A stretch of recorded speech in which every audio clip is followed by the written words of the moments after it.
some of your destinations have errors. What's going on? Hi. You can see me nice and clearly. It's Norman Kochneck here. A much more revitalised Norman Kochneck after having several days of COVID-19.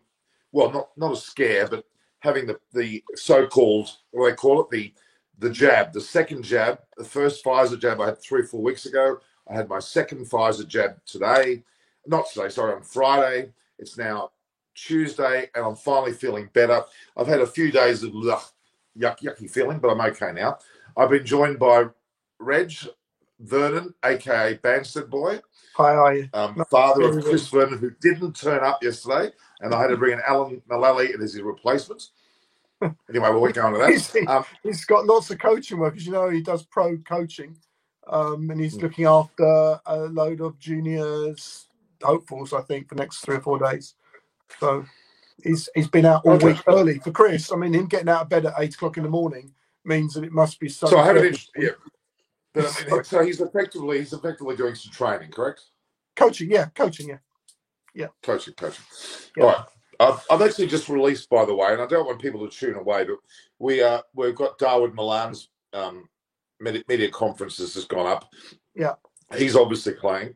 I think that's a clear message, wouldn't you say, Reg, that by way of having a so-called media conference of a player, you would have to think that he's going to be in the side. So Dawood Malan has almost penciled himself in now as the first dropper. And we've been Mr. Gurkharad Gill, Singh Gill has joined us. Hello, Gill. How are you? Oh, yeah. Hi, I'm good. How are you? David Grave will be joining us soon too. So we've got Mr. Gill here. Luckily, you weren't here yesterday, Gill, because I think it would have been another interesting topic with Alan Mullally carrying on, trying to explain the word feck, which is not the other word, but anyway. All right. Okay. I'm still working today, but I just managed to find. I thought I'll join for the first 10-15 minutes and then I'll leave. So, yeah. I mean, what do you guys make of the England squad? I, as an Indian fan, am relieved that there is still no Chris Woakes, because I feel that overall, as a package, he offers much more than what a Moeen Ali does, and much more than what even a Sam Curran does. He's definitely a better batsman than Moeen Ali, especially when it comes to playing movement, and definitely a better bowler when it comes to Sam Curran. Because we saw that Sam Curran's pace was not enough to trouble the Indian batsman, which will not be the case with Chris Woakes, because he still bowls in the late 130s, while Curran is in the late 120s and early 130s. So I think it's a great thing for India that Woakes is still out, and Mark Wood being injured, and like how I mentioned on the day of the Lord's Test, the last day of the Lord's Test, that probably Joe Root or someone from the England management needs to take the blame for this, because if Mark Wood was not fit, why did they risk him to to bowl on the fifth day? And it could have even more worse connotations and more consequences if, say, Mark Wood is to miss out on the World T20, because there's already no Jofra Archer, and we don't know how long Stokes absence can still be made up in the T20, because you have Liam Livingstone who's in the frame of things. Tymal Mills has done well, but there's, after Jofra, if there's one out and out quick bowler or an express pacer, that is Mark Wood. So if Mark Wood gets ruled out for the World T20, I think Eoin Morgan is going to be pretty cross with Joe Root and Silverwood. Yeah, I think that the thoughts here are the injury's not that bad. I think I said that I wondered if he would play at Headingley anyway. It's not. It wouldn't. If you're going to rotate Mark Wood, I wouldn't play him at Headingley. I'd definitely play him at the Oval, and I'd want him at Old Trafford as well. So maybe they're thinking 4 Test matches in a row was a bit much, and maybe this is a version of resting him with a precaution to his shoulder, rather than we've dropped him and rotated him. Maybe it's just words of how they've wanted to do it, rather than it being a very serious injury. Maybe they're just being precautionary, but are happy to be precautionary. Am I making what I'm trying to say? I just wonder if he would have been left out anyway. They're going to want him. No, he has to play at the Oval if he's fit, and that would have been 3 tests in a row. If he played at Lord's, Headingley and the Oval, that would have been 3 in a row. And Mark Wood generally struggles to do that sort of workload. So I think that he was in line to be rested here anyway. Okay, let's just quickly recap on what Gil had said then, and I'll just go through it for you as well. The players out for England are Ben Stokes, Chris Wokes, also Ben Folkes, okay, as well. We mustn't forget him. Then you have Wood, Broad, and you have, that's 5. And you have, who was the 6th? Archer as well as 6. Yeah, Archer's 6. So that's 6 players England out of their squad. Now, we have to include as a 7th, depending on what happens with Josh Butler, whether he's not playing in this test match, or in fact, it may well be that he's not playing the last 2 test matches, I believe. What's wrong with Butler? No, it's his wife having a child. No, I think Butler's probably out till the World T20 because he's not going to be playing the IPL as well. So that's correct. Yeah. So I think I'm not sure if he's in the squad for the 3rd test match. I'm not sure, but I think even if Folkes plays, I don't think it is going to make that much of a difference because Folkes keeping is world class. And I think his first class record in county cricket is also not bad. It's decent. So I think Ben Folkes is actually still injured. Now Ben Folkes is still injured though. Butler's out because of his wife. Yeah, and it looks like it not only is. Is Butler definitely not out? I've not seen Munchell. No, not the 3rd. I don't know. I cannot say conclusively this test match. Right. Okay. But definitely the 4th and 5th, and the as what Gil had just said then about the IPL. He may be back for the World Cup, maybe, but ultimately he's considering also not going to the Ashes because his wife's baby will be still very young, and if she can't come along, he won't go either. So. It doesn't look like you're going to make the Ashes, Norman, at this rate. You all right? I know. Butler's there in the squad. Butler's there in the squad for the 3rd test. I think after the 3rd test, he'll be out. But I read something on Cricket Info today, which is a little concerning. That on a podcast, James Anderson said that it was not his plan to bowl bouncers. It was not his plan to. It was not his idea for Mark Wood to come on and bowl bouncers at Jasprit Bumrah, and he said that it was Root's plan, and he got emotional. Now, I actually think that it was a very poor statement from someone like James Anderson, who's played 160 plus Test matches, who's also the senior most member of the squad. I am not denying that there can't be differences between team members. Of course, there can be. We've seen differences happen between the 3 of us as well on this show. So you can imagine what could be the amount of differences that would have happened in a 15 or a 20 member group. So differences are bound to happen. But my issue is that I don't think James Anderson needed to say that publicly on a podcast and then sort of push his captain under the bus. I thought that was quite immature of him, and you don't expect that even from debutants these days who are probably 19 or 20 or even 21 years old. So for someone who's 39 years old, played 160 plus Test matches, has been a part of the England team for 18 years now, I thought that was pretty immature and a wrong thing to do. Because let's not forget that you're also in the middle of a series, and had England won the Test match, it would have still meant different things. But England have lost the Test match. They are dealing with injuries, I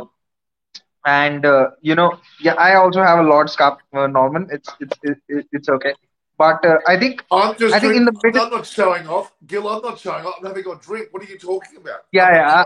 I know you don't show off. That is why you always wear that cap which says "Eyes on Cricket" with Norman Kochnik. You don't show off at all. You don't show off at all. I'm going to get a turban with my eyes on cricket. I'm not going to expect you to wear that. there are two absolute truths of the show. One is that you don't show off, and the other is I never pull your leg. Apart from this, everything else can be questioned. Okay, but these And are I'm the not two Santa absolute Claus. truths of this. And I'm not Santa Claus either. All right, just to make sure. You're absolutely right, Gil, about Anderson. I haven't seen those comments and what he said, but I'm accepting what you've said. And if that is right, then he shouldn't be saying anything during the series. He can say it after the series if he wants to, but during the series he should keep his mouth shut, get behind and support his captain. And by the way, where the hell was he as the senior pro in the side if he didn't think it was going right on the day? Why wasn't he putting his arm around Joe Root and having a quiet word with him on the field of play? Because he's not normally short of saying a few words, Jimmy Anderson, to various people in the side. So he bloody well should have done it. Not impressed if that's what he's done on his. He's got a pretty well respected podcast, well listened to podcast that he does. And if he feels just to get numbers for that, he needs to throw his captain under the bus, and that's pretty bad. Not impressed. See, I'm fine. I'm still okay if this happens after the series because Yeah, it really doesn't it doesn't affect the team environment at present. It is only doing it after the series has happened. But to do it in the middle of series is something which I really don't approve of because it also puts Joe Root under a lot of pressure, and you don't want your best batsman to also play with this external pressure of a player speaking publicly against you. Because let's face it, apart from Joe Root, there's no other batsman that is standing up and scoring runs. So you don't want something like this to play on his mind, and then at this rate, if this happens or if someone else does the same, I don't think England need an opposition. I think they might as well self-destruct. And India would be very happy with this happening because there is nothing more. I don't think there's anything more disturbing for any professional sports person who plays a team sport. For him, for a player of his team only to speak against him in the public. We have seen how it panned out in India when there was a controversy between Greg Chappell and Saurav Ganguly. It led to a lot of players feeling insecure, which I think affected their performances as well. So yeah, I thought it was quite poor of James Anderson. Yeah. Oh, look, I think you're being a bit hard on him, to be honest. I think you're a bit hard on him. No, I agree with Gil. We're against you, Norman. I agree with Gil. You should keep your bloody mouth shut and support your captain.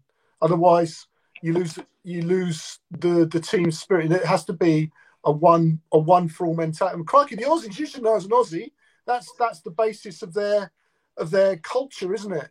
It's all for one. We're together as a team. That's the way the Aussies do it, and that's the best team to do it. I can't see it. Josh Butler. Did he? Okay. So what? So what? I'm afraid in some people's books, that's a catastrophe. Is it? Okay. I'm not into. All right, just quickly before we go on. All this social media. I just had Alan Mullally messaging me right on time saying he's in bed. He wants me to call him as soon as possible. I said I'm live, so okay. All right, so let's go. Hope he's watching the show. So, very good news. Very good news. Merv Richards is coming back next week, and even better news, we have just been joined by none other than the esteemed David Gravening. Hello, David. Hi, Reg. How are you? All right. How are you? How are you guys? I'm getting a load of stick, David, from the Indian contingent on the panel. We need some England support here. All right. Well, there you've got two. Now, why is everybody touching their screens? They've got Gil touching his screens, David's touching his screens. No, I'm just turning up the volume, Norman. That's all. Gil's got a big thumb. Oh, I'd love to have you. No, but there is no Indian contingent at the moment. There's only one person, and I am about to leave in the next 5 minutes. Oh. Gil, you're leaving over my dead body. Okay? Sorry? You're leaving over my dead body. I have to drive. I have to drive 2.5 hours to travel to a different state. I have some work. And before I wanted to start my drive, I thought I'll join in and have a small discussion on what we could expect tomorrow. So yeah. All right, fair enough. Okay, so but thank you for coming, Gil. Just wait a bit longer, just before we. Now, David Graveney and Reg Vernon, as in Banstead boy, do you think England have got any hope at all? Yes. Stupid, Norman. There we go. England. No, Norman. England no. pretty much nearly won the first Test match. England should have won the second Test match. England could be 2-0 up. I'm not saying they should be. They could be 2-0 up.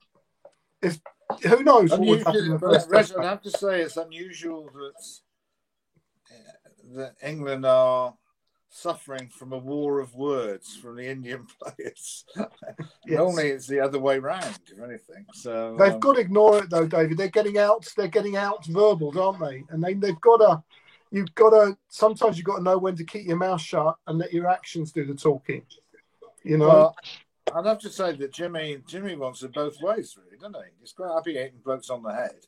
Then it comes back in his direction. So where did he? I was explaining to Norman that when I was playing county cricket, that I managed to strike a bit of a deal with the leading West Indies fast bowler, because I was always of the impression that fast bowlers just pitched it up to each other. They certainly did in my time, and the deal was he would never bowl me a bouncer again as long as I never had a long off to him when he batted. So I thought that was a really good deal. So. Just one question before I go.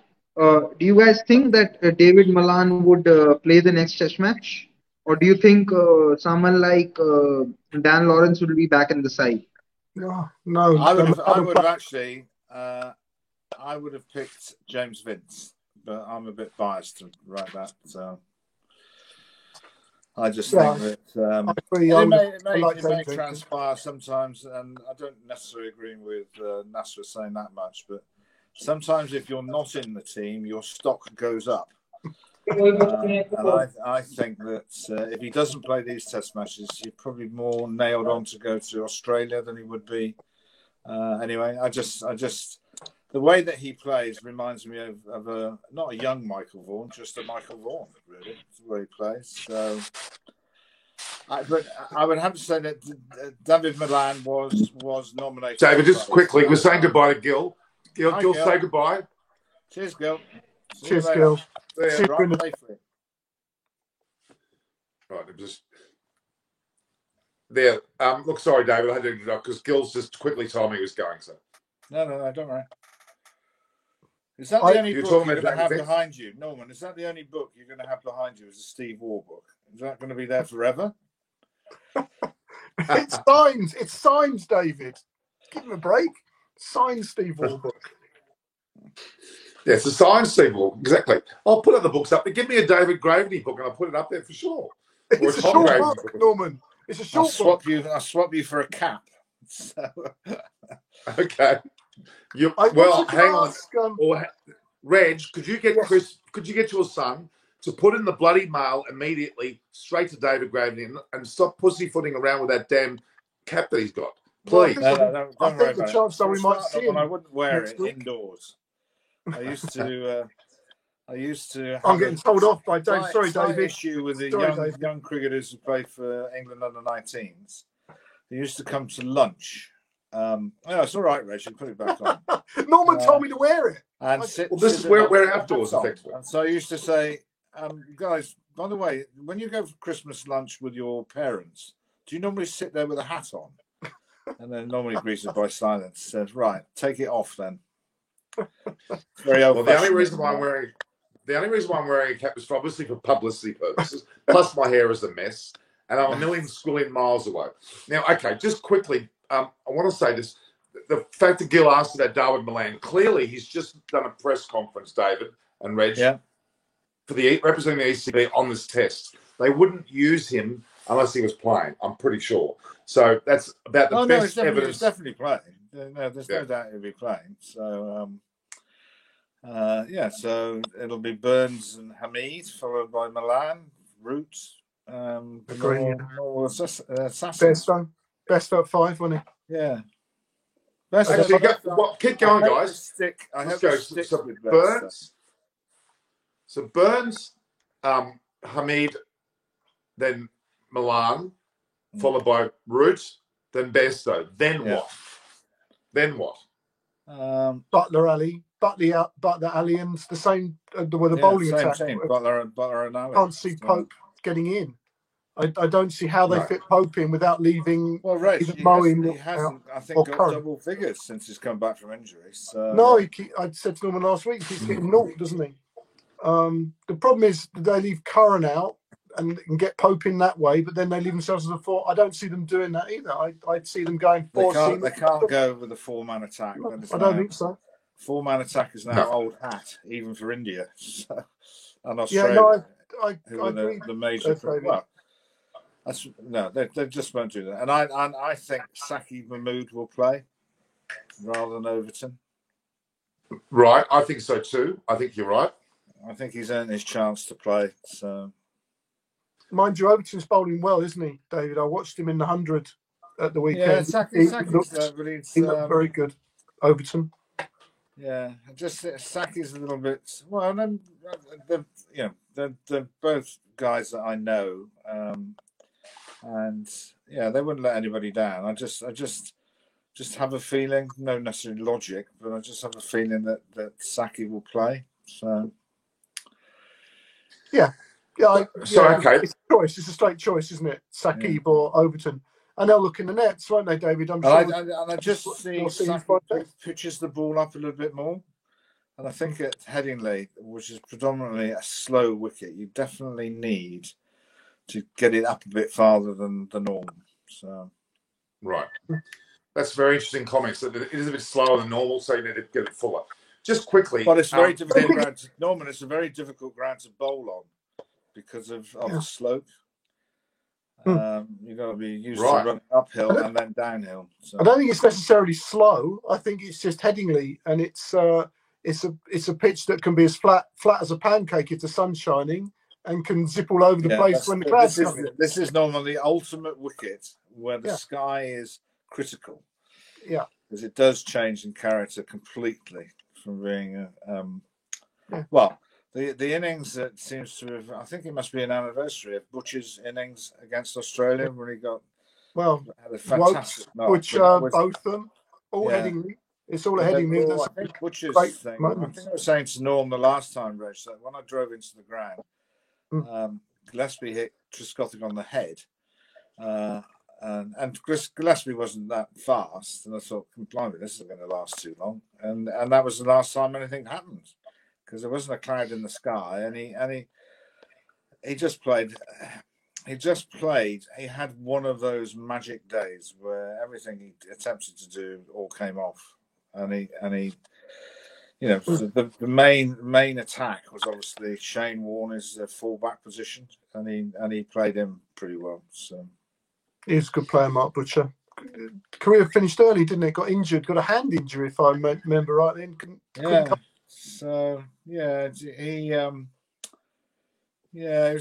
became a bit disenchanted with life in general, actually, Butch, I think. So he did. We actually missed a trick with him. He then proved when he went back to Surrey, he was an outstanding captain. A real tactical.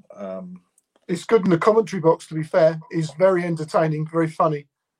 No, it's good. All right. I like Butch. Can I quickly interrupt? I just want to read out the 11 that I'm getting from all of you. Let me finish it through. So Burns and Hamid, 1 and 2. 3, Milan. 4, Root. 5, Besto. 6, Moeen Ali. 7, Butler. No, other way around. Other way around, yeah. Okay, other way. All right. 8, Curran. Yeah. 9, Robinson. 10 and 11, Mahmood and Anderson. Is that your 11? Yeah. Yeah, okay. Depends if they play Overton instead of Mahmood. I think I would. Regis is Overton, man. No, I'm not. I would look at the way they're shaping up in the nets. Yeah. I'd always look at the way they the couple of days. It'll be a close call.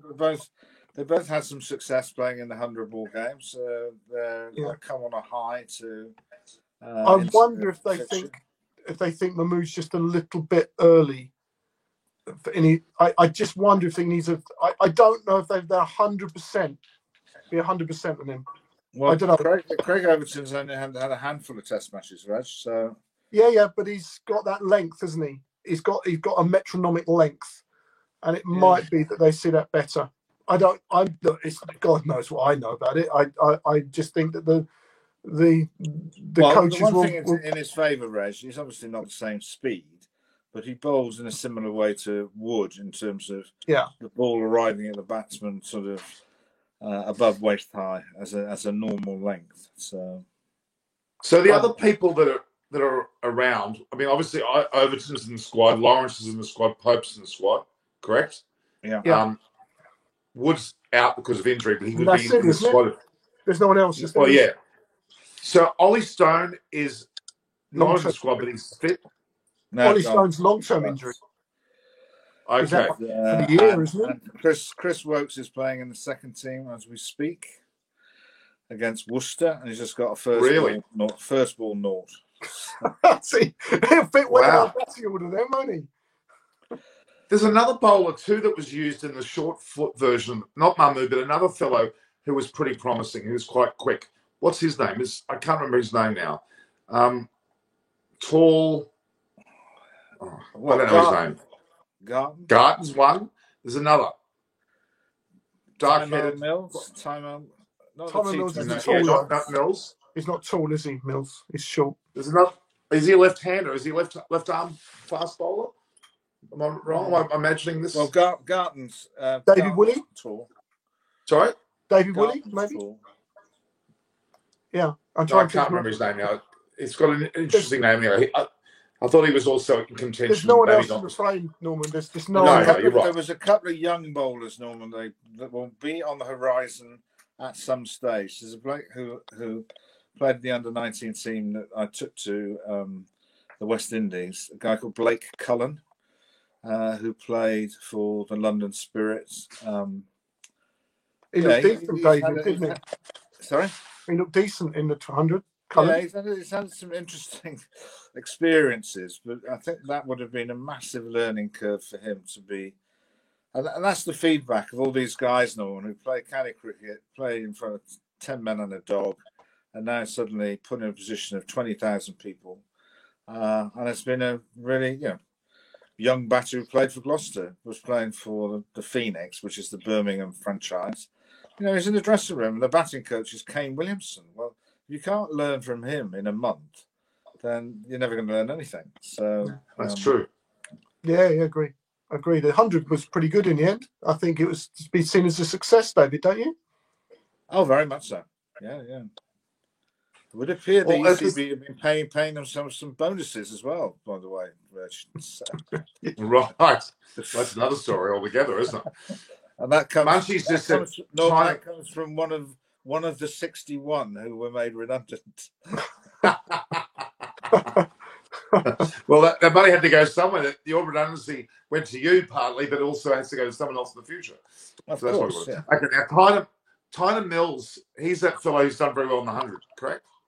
Yeah. No, he will come in. He'll come in as a straight swap for Geoffrey Archer. Yeah, he'll play in the 20. He won't play more. He only plays 20 over cricket, Norman. He's not fit enough to play first-class cricket. So he doesn't play any long form at all. His story, Norman, you probably don't know this. He actually originates from Essex, and comes from a family that wasn't necessarily cricket orientated. His mother worked all the time, and for him to go to Nets, he had to take like 2 buses, 2 tubes, or all sorts of things to get to where he had to go to. He then put himself through university and got a degree. And even when he was at school, he even took a job to help the family household before he went to school. Amazing. He is a remarkable, well, he's not a young man anymore, but it's a remarkable story. I love hearing those stories. That both Bradman and Fred Truman had similar issues of getting to nets and getting to cricket. I've read both the books, and Bradman he lived in a little tiny outback village, didn't he, Norman? And when he got picked up by main club, he had to get about 3 buses or something to get there. Yeah, are you talking about Bowral, where he was brought up? That was well, you could argue it was a village back then, yes, in the Southern Highlands. You're right. It was he had a bicycle and he had to ride long distance. Reggie, have you ever been to Australia? I have. We went on cricket tour. I played in Perth and Sydney. Have you been to Bowral? Have you been to Bowral? No, unfortunately not. We next played there. time you come. Because I was in charge of the one-day squad. This is the same trip of me losing my wallet as well. So it was an incident-packed trip, and we played. There probably wasn't much money in it though, David, was there? But Brett Lee played at Bowral. All right, this is the first time we'd ever seen Brett Lee play. All right, and he bowled. And actually, Adam might have been playing in the game. And the field setting was because it's a beautiful ground with a museum and everything like, but it's small. So the ring, in terms of where the fielders were, was virtually all the way to the boundary. And actually, in order to let's get this right, in terms of the fielding restrictions for the first 10, 15 overs, the slips and the wicketkeepers had to stand inside the ring. Because actually, the normal situation, they would have stood outside the ring and broken, the fielding regulations. Because he bowled shells. And our blokes, I would have to say, and I'm obviously not a very good manager. This was on New Year's Day, so there might have been the odd headache around. So Brett Lee was not the bloke that you wanted to be facing at that time. Brilliant. And I got sued. Nearly got sued by what's his name? Who's Jeff Lawson, who was I think then the cricket coach for Sydney University. I think would that be right? Yeah. Actually, their amateur cricket, Reg, is fantastic because all the Grade 1 teams.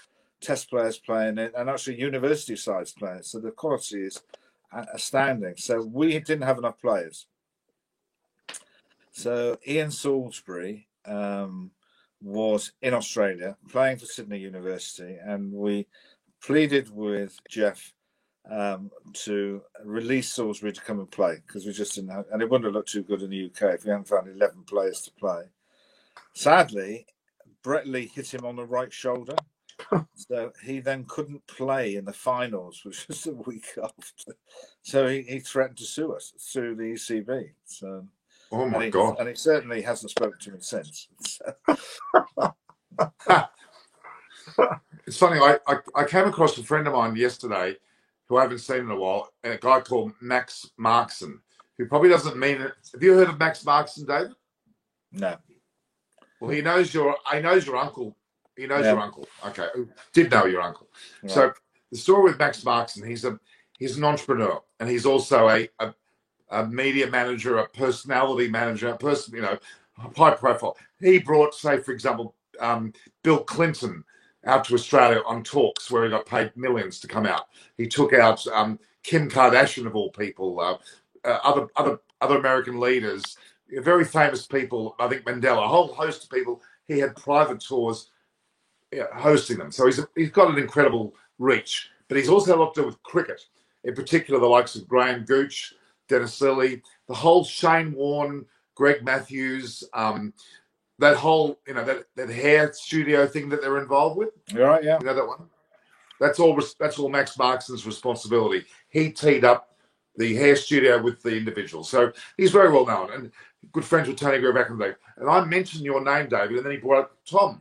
Great, and he talked about him. So I'm going to bring Max onto the show in the future as well. Yeah, he's actually English born, but lived in Australia for many years now, and he's a great guy, and he's very well connected, and in a good way, but a very interesting way. So you never know. I might get Bill Clinton one day talking about cricket. No, I'm not sure.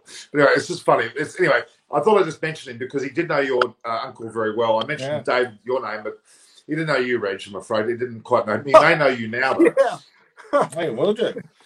Reg's got a fan club as well. So. Yeah, right. Yeah. I'll be well, the reality, Reg, I didn't really answer it in terms of the 100-ball game.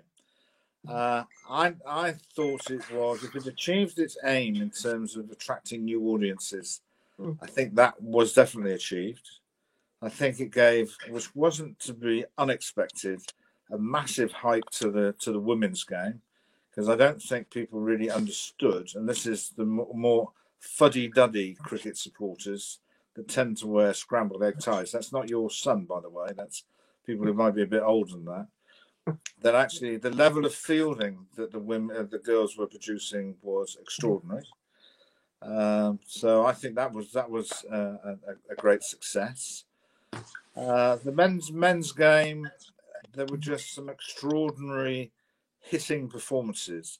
I've never seen the ball hit like Liam Livingstone hit the ball at various stages, because he was definitely swinging himself off his feet, and I've never seen anybody hit a ball into those boxes at Lords, the upper tier boxes. That is a massive hit. So it was. If he can keep his form, England are going to go well in the 2020 World Cup. But we know they'll annihilate people unless Livingston is the business at the moment. Yeah, the wickets are, but there isn't a weak link. They've got an array of, the quick bowlers that you need either at the beginning. You've got people who can bowl at the front. Tymo Mills, as they were trying to explain to the world, and if he's fit, he can seemingly bowl with the same arm action, something at 90 miles an hour and something at 60 miles an hour. So showing it on Sky, it was fantastic. I love it when they analyse like that, and it's really interesting to listen to them. Fascinating how they do it. I still think that they need, if they're going to emulate the Big Bash, they're going to have to then wind down and it was pretty evident they were making huge efforts to not have any alcohol being shown either in the spectators. Even when the presentation was made, there was no spraying of champagne over the winners. Which was good to see. But I think they're going to have to go even more strict on the availability of alcohol. So, But I think it's a success. But I would also have to say that the Big Bash, from, I don't know, was it the first couple of years, Norman? It was like the crowds were enormous, but then since then, that's true. It is slightly dipped in terms of, it's a new thing, Reg. Also on the fact that nobody has seen live sport for such a long time. Everybody rushed to the grounds to go and see. You only have to look at the football matches in the weekend. Yeah, but it's insane. To be honest, it was exciting, wasn't it? I mean, I was prepared to give it a chance. I did give it a chance, and at the end of the day, it's a game of cricket. But crikey, when Livingstone run himself out, even my wife was watching.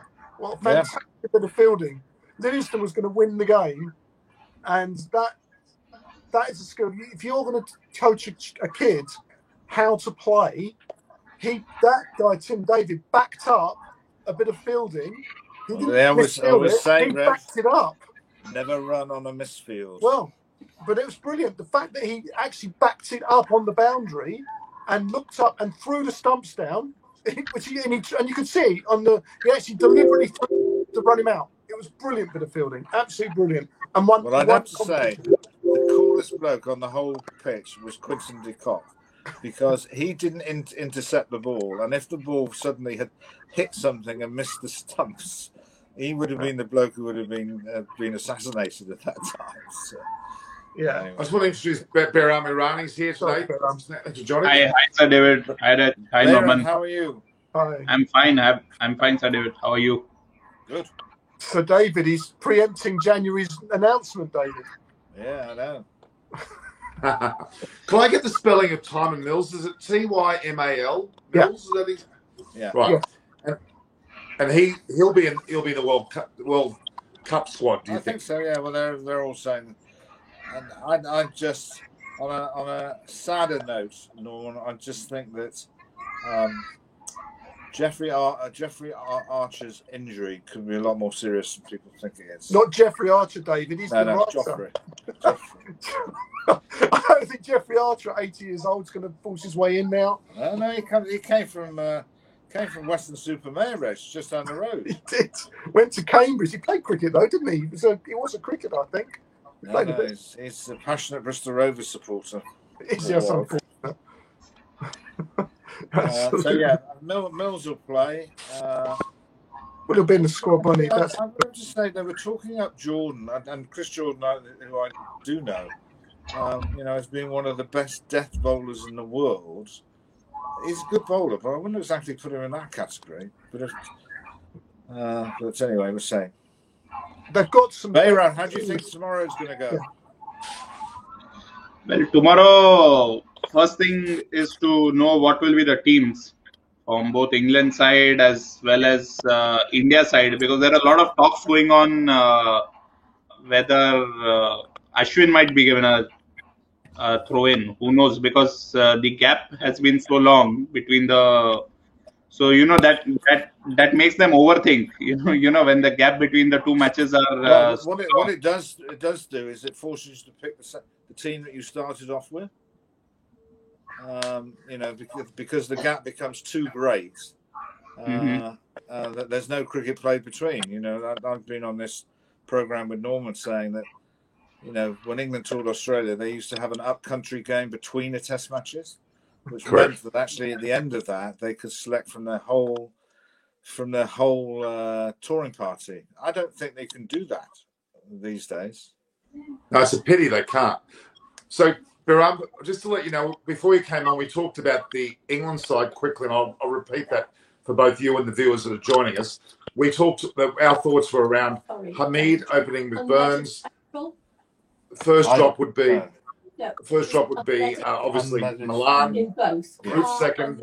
Then you would have coming into play Bairstow. Obviously, we would then have a combination of Ali and Butler, depending on what order. Then you'd have Curran. Then the bowls would be Sakib Mahmood coming in for Wood. And then he would keep, as I said, Curran would still stay with Robinson and Anderson. That would be the like 11. But the Indian 11, now it's interesting you said that, Baram. I had a good chat I've had a long chat with some of the learned people out there and in the Indian media. There's been a lot of talk about Ashwin replacing Jadeja. The word is the complete opposite. They intend, barring injury, which looks like that's okay, they're going to keep exactly the same 11. Even Shardul Thakur's not coming back in. They're going to keep exactly the same 11. That's what I'm hearing. There's talk about Ashwin and Jadeja, yes. There's talk about Thakur and Ishant Sharma, yes. But the reality is they believe that they've got the 11 working and they won a match with them. They're not changing a player. That's the word I'm hearing. That's the latest I've heard. See, I would see as the thing is wrong. Let's say you are the captain or you are the Indian management. You will also like in the world, the WTC. It was not looking at the conditions and selecting a team was a mistake. You can say that. Whereas in Lords they looked at the condition. Now giving this upcoming match in Headingley, giving that the weather is supposed to be dry. Like that's what the forecast is good.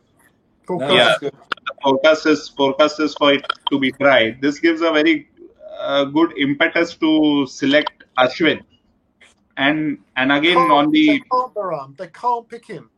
They can't leave their tail because although Ashwin can bat, there's no way is he a Jadeja with the bat. That means they'd have a 5-man almost tail. They got away with it last test, but they can't. They cannot leave out Jadeja. They just can't. They'd have the batting would be so too weak, just too weak. I could not see them doing that. I'd be gobsmacked. Gobsmacked. They did that. No, the only way they can do it is if you could guarantee Varane that they win the toss and they bat. That would be the only way that you get that through. Which obviously. You can never guarantee that anyway. So but that's another question. See, Kohli for sure will lose the toss. Now,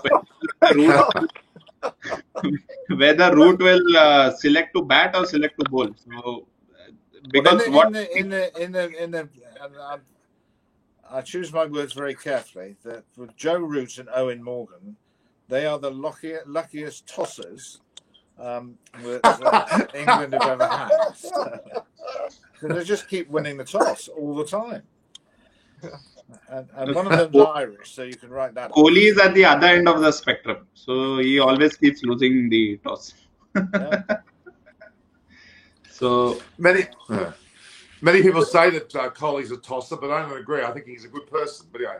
But Leeds Headingley isn't renowned as a massive spinning ground. I'm not saying it won't take some spin because days 4 and 5, but generally, David, it's not known as one of our massive spinning venues, is it? No. I think one of the Norman will probably correct me, but I think this is the ground where Shane Warne is least successful as a bowler is Headingley. Correct.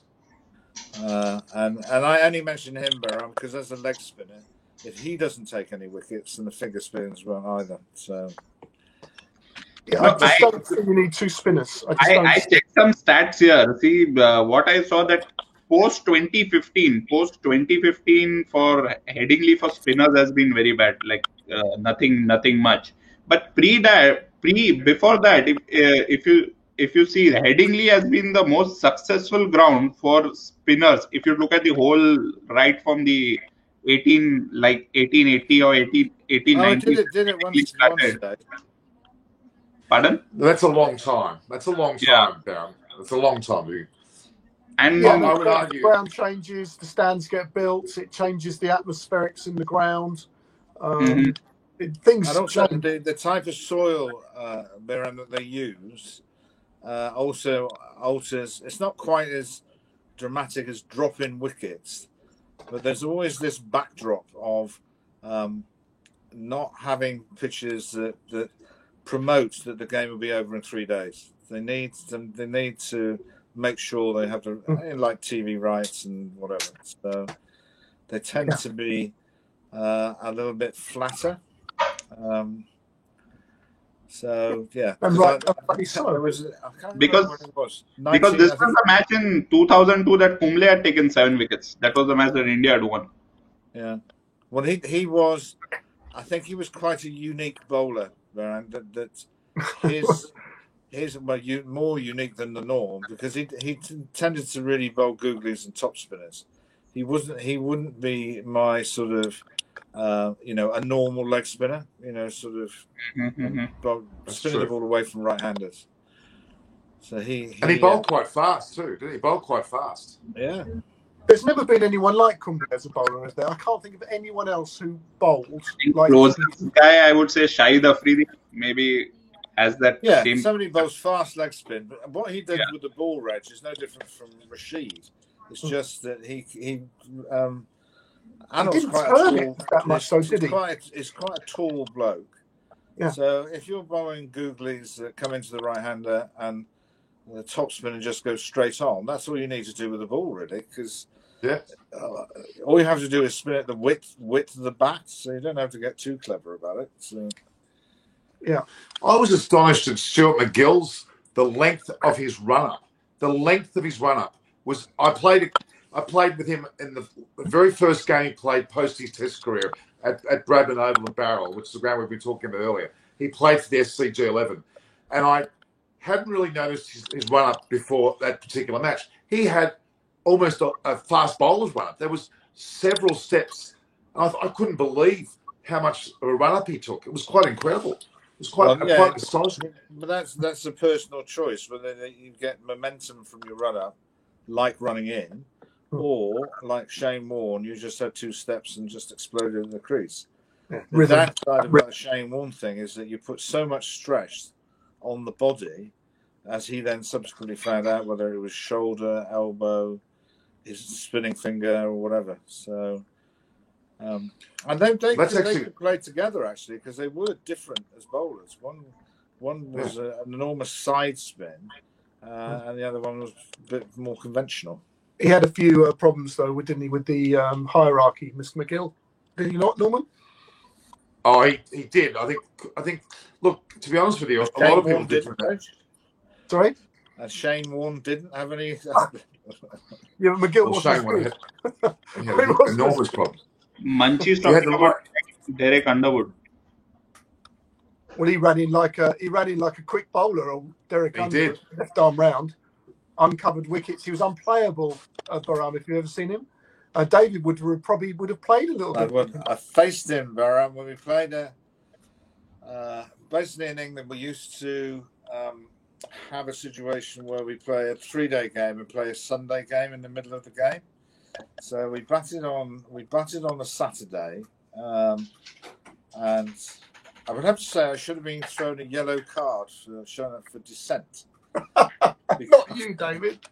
I bowled to Colin Cowdrey, all right, one of the famous players that used to play the game, and I had him caught behind, and he looked at the umpire as if to say, and this was a bit of a tactic that my uncle used to use as well, is to say, well, you know, I'm one of the greats of the game.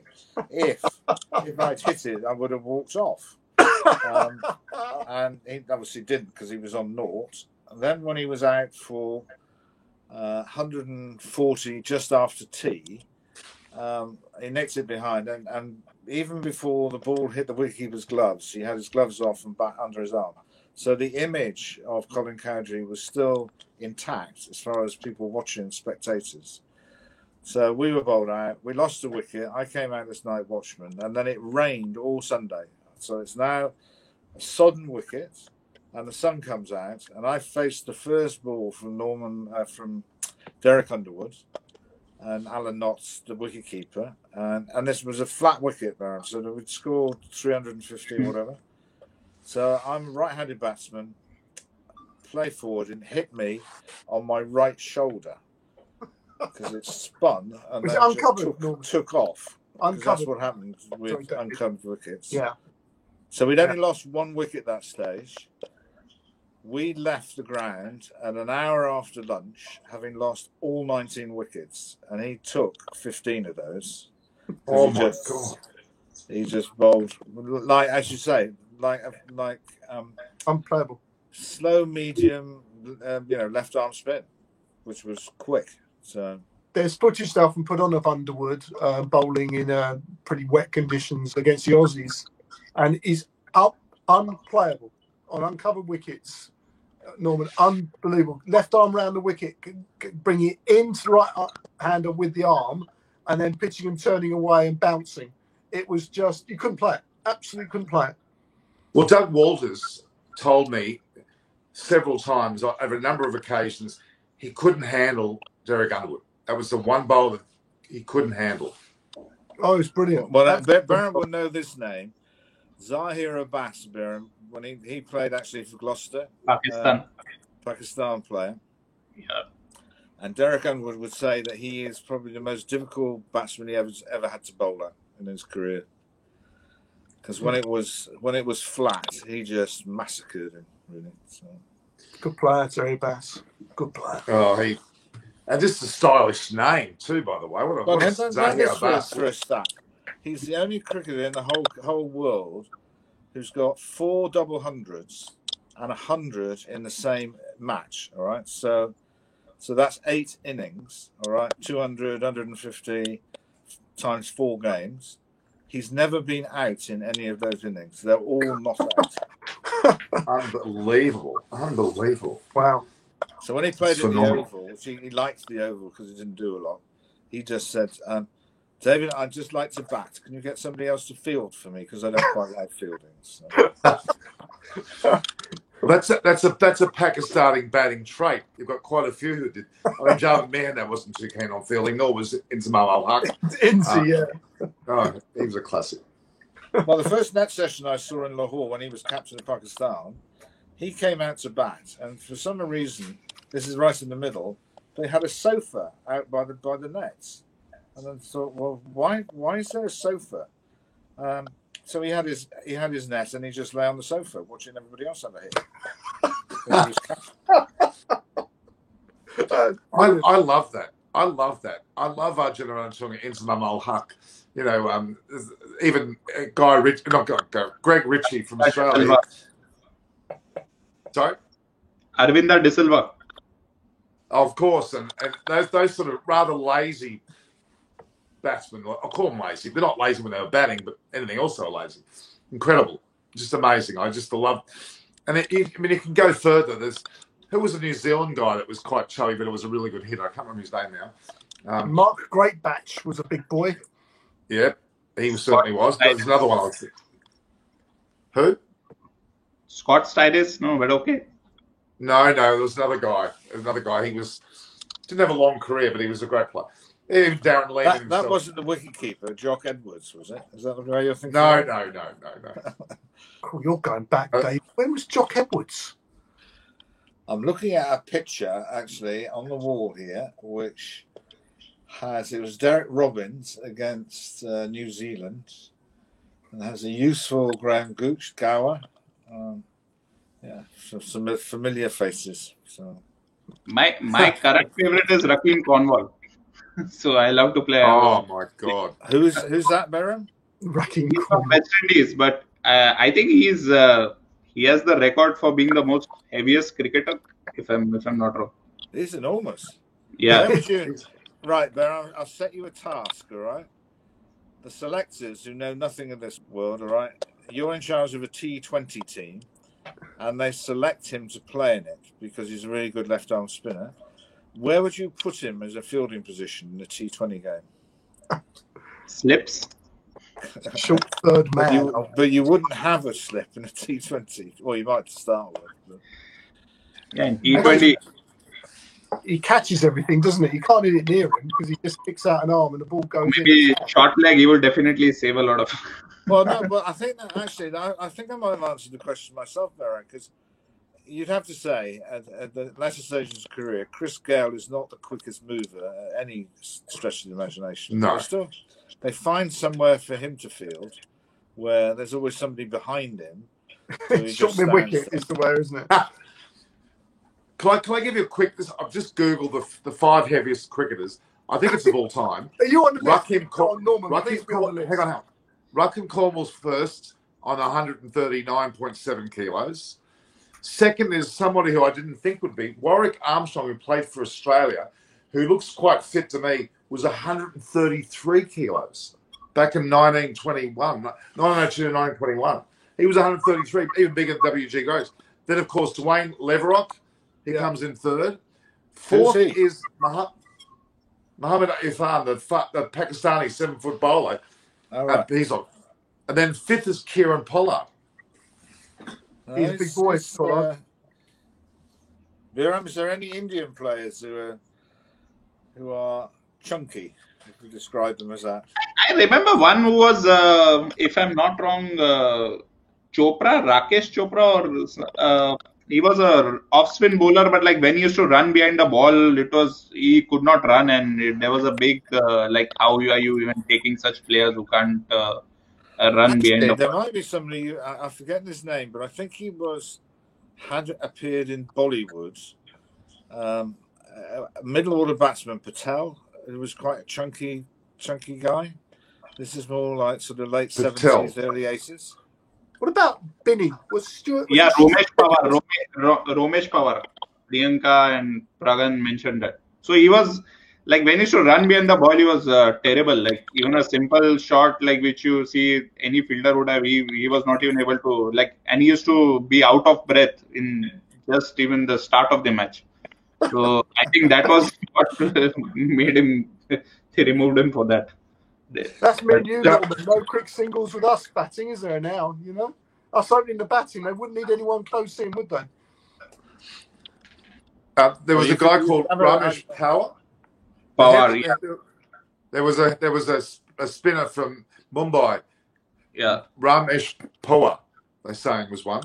Fitness-wise, he was terrible. Yeah, I still remember that one shot was. Hit by a batsman to cow corner along the ground, and he was standing at mid-on, and he was running behind the ball, and he completely, you could feel as if the horse has lost his breath. Was there on that list, Norman, a guy called, I think his name was Richie Kashula? It was a left-arm spinner who was. I'm looking through. Hang on, I'm going to look for this Zimbabwe. No, Jeff Boycott he's not on this described as list. the best spinner he'd ever faced. This one's got Cornwall, Leverock, Ibzamam al-Haq. Merv Hughes was a bit tubby. Then you've got this Mohammad Shahzad. He played for Afghanistan. Was quite chubby. The other person, he's not on this list. But there's also Jesse Ryder, of course. Jesse Ryder. Jesse Ryder, of course. Yeah. He likes to punch and of course, Shane Warne's on there, and Arjuna's on there. And I want to know more about Warwick Armstrong. He was 133 kilos. He's got more things that are false on his body than actually most models these days. Who's that? Sorry. Shane Warne. Yes. If you switch the lights off, you could see his teeth. They'd be gleaming. His face is permanently. His face is like that. He's had several facelifts, no doubt. Yeah. Anyway, we've digressed a bit. That's all right.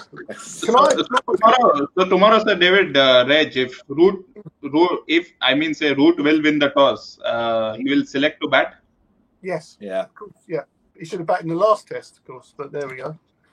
Because what do they say, David? Don't you have a look up, you have a look down. Think about if the ball was set fair, you would definitely bat first.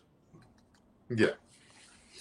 I think so. Okay. Both sides are a little bit vulnerable to scoreboard pressure. If the opposition can post a score, I don't think the wicket has to do too much to change the balance of power. Yeah, I agree. Same what happened with the England-India test match in India earlier this year, the first match where England put up a big score. It was a flat wicket and the scoreboard pressure. See, it's all a game of pressure. See, if I see the Lord's test match and I see the WTC, other than the level of the scores, but if you see, the only difference was the Shami and Bumrah partnership. If that similar partnership would have happened in the third innings of India, we would have maybe seen a different result. So if you see those two matches, they're very similar. Like India played first, then New Zealand took a slight lead. Same year, England took a slight lead. Then India were bundled out for a shot. The only difference between that match and the Lord's match was the Shami-Bumrah partnership. That made the hell of a difference. Well, if you're in the opposition, it was soul destroying mostly. You know what? We're going to be careful when we talk about Shami and Bumrah now about being tail enders, because two test matches in a row, they've put on some pretty decent partnerships. I beg your pardon. Bumrah he averages 3, or he did in Test cricket. I wouldn't have said he's going to be moving up the order anytime soon. No, you can't just call them tail enders. They scored a 50. Shami got a second ball naught, didn't he, in the first innings?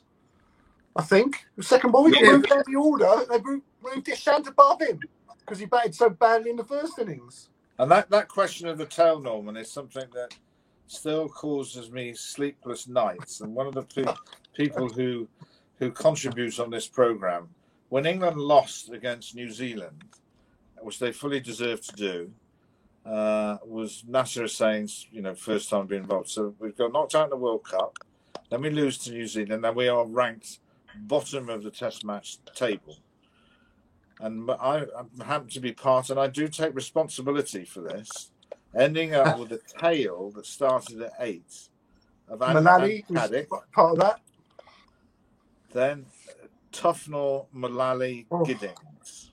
It's bad. So you might as well, after 5 wickets, started the roller, because that was how long it was going to take to take the other wickets. So Tufnell was in front of Mullally, was he? Oh. Well, he could have tossed a coin. They weren't going to last very long. So. Oh, my God. But, I mean, we mustn't forget the New Zealand. What was his name? The worst batsman ever, I would argue. Danny Morrison. No, the other bloke. He got the worst. I thought it was Tony Walsh. the worst batsman. Yeah, I know who Norman's talking about, though. His name was Chris someone. He was bad too. He didn't play to his ability, because I played with Courtney for Gloucester. And he just swung from the hip all the time. Oh, it was his leave, David. It was his leave, wasn't it? The Courtney Walsh leave. No. He brought his hands in a big circle over his head and then glared at the bowler. Brilliant. Chris Martin. Chris Martin. Yeah. All I had to type was worst New Zealand batsman. I just typed that. That got him. I want to ask David a question. David, I wanted to ask you a question. I was watching Hamid bat quite closely in the last game, and I've got some massive worries about him as a batter. As he takes his backlift away, he pushes his hands out away from his body, which means that he can't bring his bat down in a straight line. He has to circle it round to play his forward defensive shot, which is disaster as far as I'm concerned. And I don't know, did you see anything that you liked? Because his 45 balls 9 was just he just looked like he was waiting to get out. In county cricket, it's actually had a really interesting journey, because when he was an age group player under 17, he used to smash it miles. He was I know that's hard to imagine. Then he came in and did really well in India as a really young guy, and then had a bit of a setback, and then just became. He's one of these guys that actually, if you watch him at the crease, that he looks as if he's playing forward with a good stride, but actually his front foot doesn't go anywhere, and it's his back foot that goes back. So it looks as if he's got a stride, but it's actually it's in reverse in terms of coming into the ball. So he gets no momentum of trying to get your hands through the ball. See, obviously he's played a little bit better. It's always a bit of a worry when you get bowled by a ball that nips back and you still play inside the line of the ball, which happened in the first innings. Yeah. You're basically not lining it up properly. But that's because if he pushes his hands away, he can't bring him through straight. That's the problem. At the other end, or batting facing the bowling from the pavilion end, sometimes can be quite difficult because it's a red brick building, really clever. Yeah. But I was watching him bat, and he was rushed in a lot of his shots. He looked hurried. Bairstow came in, 10 minutes later and stood there first ball and just nonchalantly patted it down the wicket as though the bloke was bowling at 25 miles an hour at him. And that's a worry for me as well. I hope he does well. I hope he does too. But geez, can I ask you a question about? Axar Patel was one of the tormentors of England in India, the left arm spinner, and he seems to have disappeared off the face of the earth. He's on the tour. He's on tour. The team. See, if you ask me, Axar Patel has to wait a time till Ashwin and Jadeja retire. So retire or they are injured, then only I think he'll get a chance. Otherwise, he's already 30, isn't he? Axar, he's not young. He's been around for a while. I think he's. He was actually in the 2015 World Cup squad that played in Australia. Yeah, I remember him being a part of that squad because he's played a lot of IPL, hasn't he, Behram? Yeah, he plays a lot of IPL. Who does he always play for the same franchise or not? I don't remember which franchise he plays for, but I thought it was Delhi Capitals. Is it Delhi Capitals? Yeah, I think it is Delhi Capitals, and I think he's done that for a while, actually. Yeah, I think so too. He's 27, apparently. I apologise to him. I've added a few years onto him. I apologise. Thank you, Amaresh. Thank you for that. I've got the messages on. I stand to be corrected. So as I said, unless one of Ashwin or Jadeja is injured and it's a spin-friendly wicket, or it's a very super spin-friendly wicket that India wants to go with 3 spinners, then yeah. Well, not in this country. They might do it at the Oval. The only chance they might do is playing Ashwin and Jadeja at the Oval, I'd suggest, David. That can turn a bit nowadays. But they won't do it at Old Trafford. 2 spinners at Old Trafford. That's for sure. I don't know how many of these wickets have been used. I assume they've still got fresh wickets. Because they've had a lot of big games in the UK. And even if they're trying to bring one back, that has still the potential to spin. Yeah. But it won't. It'll turn maybe a bit more at the Oval than anywhere, I think. Let's say, I don't think, and this is no criticism, Behram, so just take it as it is that England cannot produce wickets that Kohli ordered in India. Did the groundsman lose his job after the first test or not? Yeah, in Chennai, he was removed after the first test. It was, yeah. They removed that groundsman because the wicket was too good. If we worked on that basis, we wouldn't have any groundsmen in the UK at all.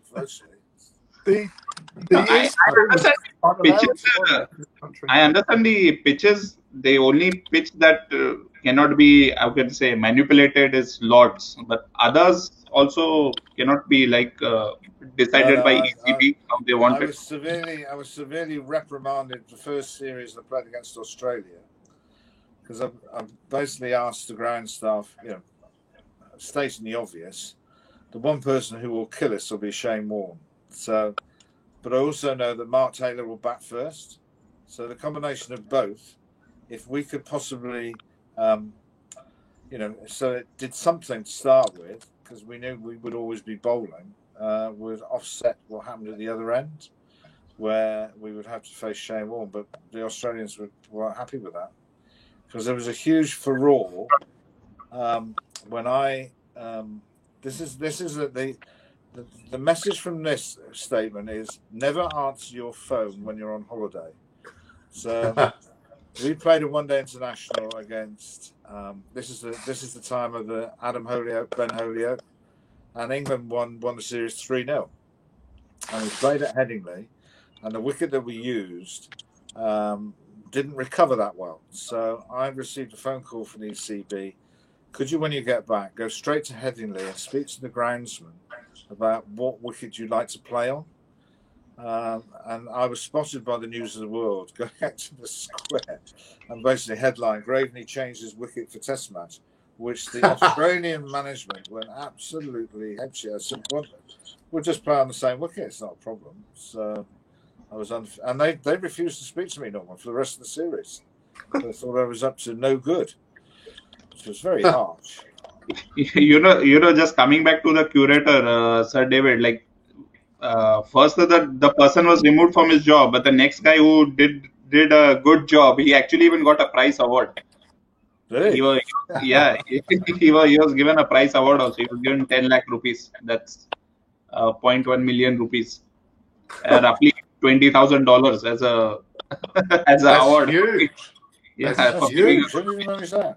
Because it's also happened. Norman may laugh about the groundsman in Chennai, but this is going back again, 70s, when the West Indies had the first time they arrived with Holding, Garner, the full works, and with Greenwich, Richards, Haynes, and whatever. But they lost the series against Lilly and Thompson, which was actually, I think it might have been a 6-match series. And the last Test match was supposed to be played at Perth. And this was the first wicket that actually the West Indies could actually bowl the way they wanted to bowl. And I think they beat Australia in less than 3 days. And the poor old creator got sacked for that. They won the series 5-1. I was a lot of questions. Norman was a bit before Reggie's time. And Thank you. When Greenwich was batting in a toweling hat, he used to. Yes, I remember that. That. I wish it was before my time, but thank you. All right, you remember that. Can you imagine a Terry Toweling hat? It's called Terry Toweling hat, isn't it? Yeah, it is. Yeah. I think I even when I was younger wore a Terry Toweling hat actually too. Yeah, well, it absorbed the sweat. That's the reason why they wore it. Exactly. I remember wearing one when I was younger. What a time that was! I never wore a helmet through my whole playing career as a kid. That was no such thing, was there? When did you, David? Did you wear a helmet at any stage? Yeah, I had a period of time when I didn't. Andy Roberts played in domestic cricket in the UK. Nobody had a helmet. Oh my God! The batsman I was batting with at one time literally headed the ball straight from Andy Roberts and headed it straight to cover and carried on. Just hit it straight in the middle of his forehead. Oh my God! Because Andy Roberts had a very sneaky way of bowling 2 paced bouncers. So he bowled you a slower bouncer, which you could hook if you were that way inclined, and that was followed up by something that was about twice as quick, which wasn't too friendly. So I got 50 against the West Indies with no front bit, just a helmet with some side pieces. Well played. And that was Holding, Garner, Collis King, and there was a guy called Parry who bowled off spin, and everybody played a lot of shots at Parry. Hit him out the ground.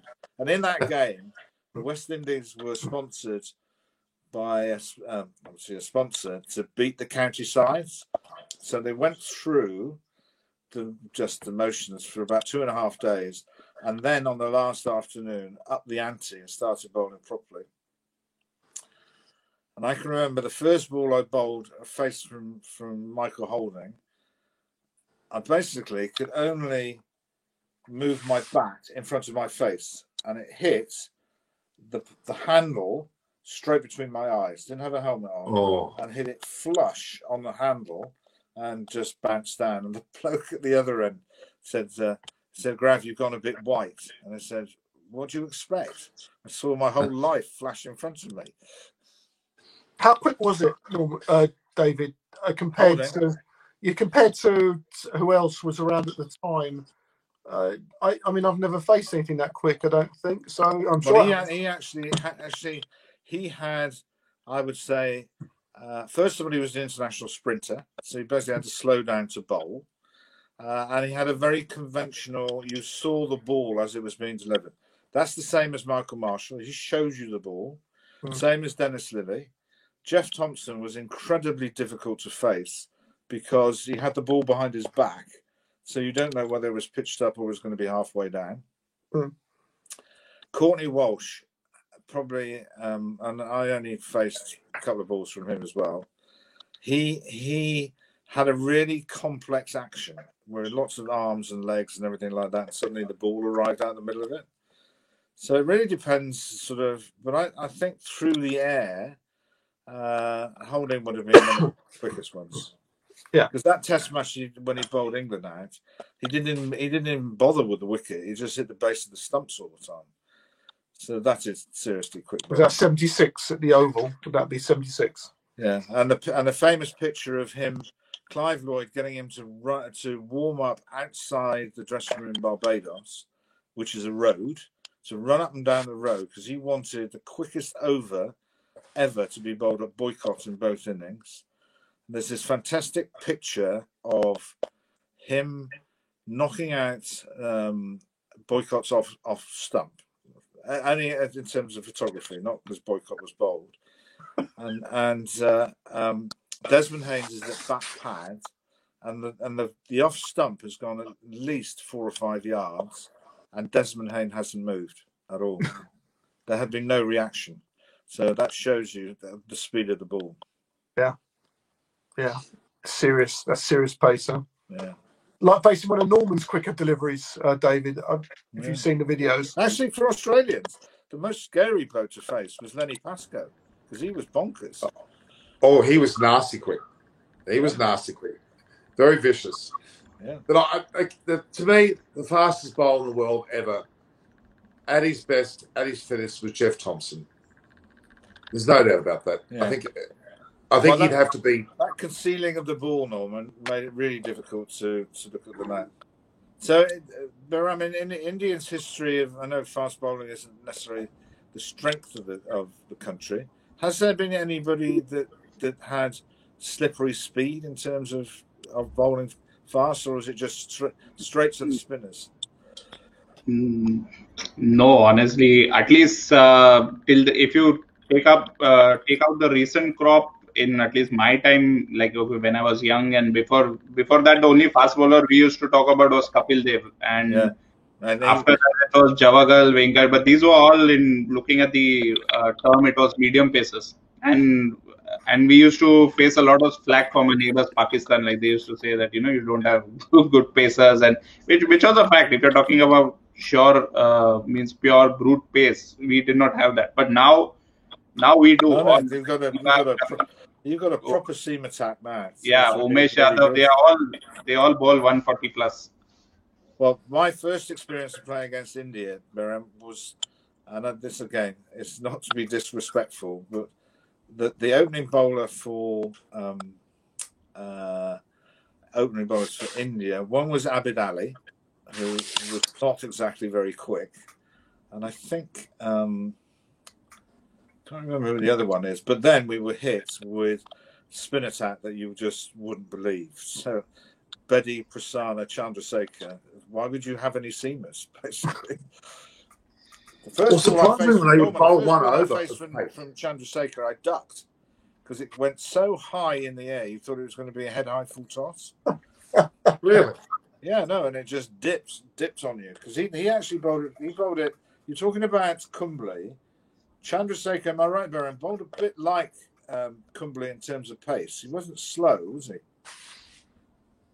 He was before my time, Chandrasekhar, honestly. So no, sorry. No, he wasn't, Baran. You're old. Okay. Right, guys, I've got to go on another call in a few minutes, but it's a pleasure to see you all again.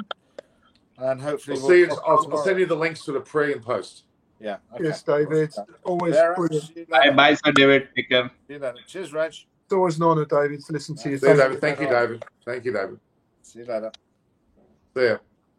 Can't tell you, Norman. Isn't it fascinating? Amazing. Listen to. Facing Michael Holding, for God's sake. God's sake, one of the greatest bowlers ever to have played, Michael Holding. Oh, he was unbelievable. Encyclopedia of cricketing knowledge. Been there, he's played. Seen it, done it. Unreal. He's played. He's coached. He's selected. He's done a lot.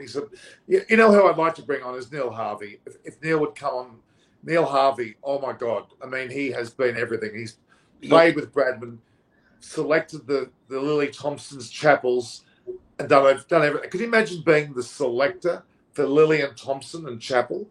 Like, he selected them, and he was the patriarch literally at the time, and was well liked as well. And, yeah. I mean, Ian Chappell thinks the world of him. He's still alive. Okay, just quickly. No, when just a snippet, when Reg was talking about Hamid's batting problem, for me it was like they're speaking in a different language. I could not understand what Reg was saying and what Sir David was replying back to him.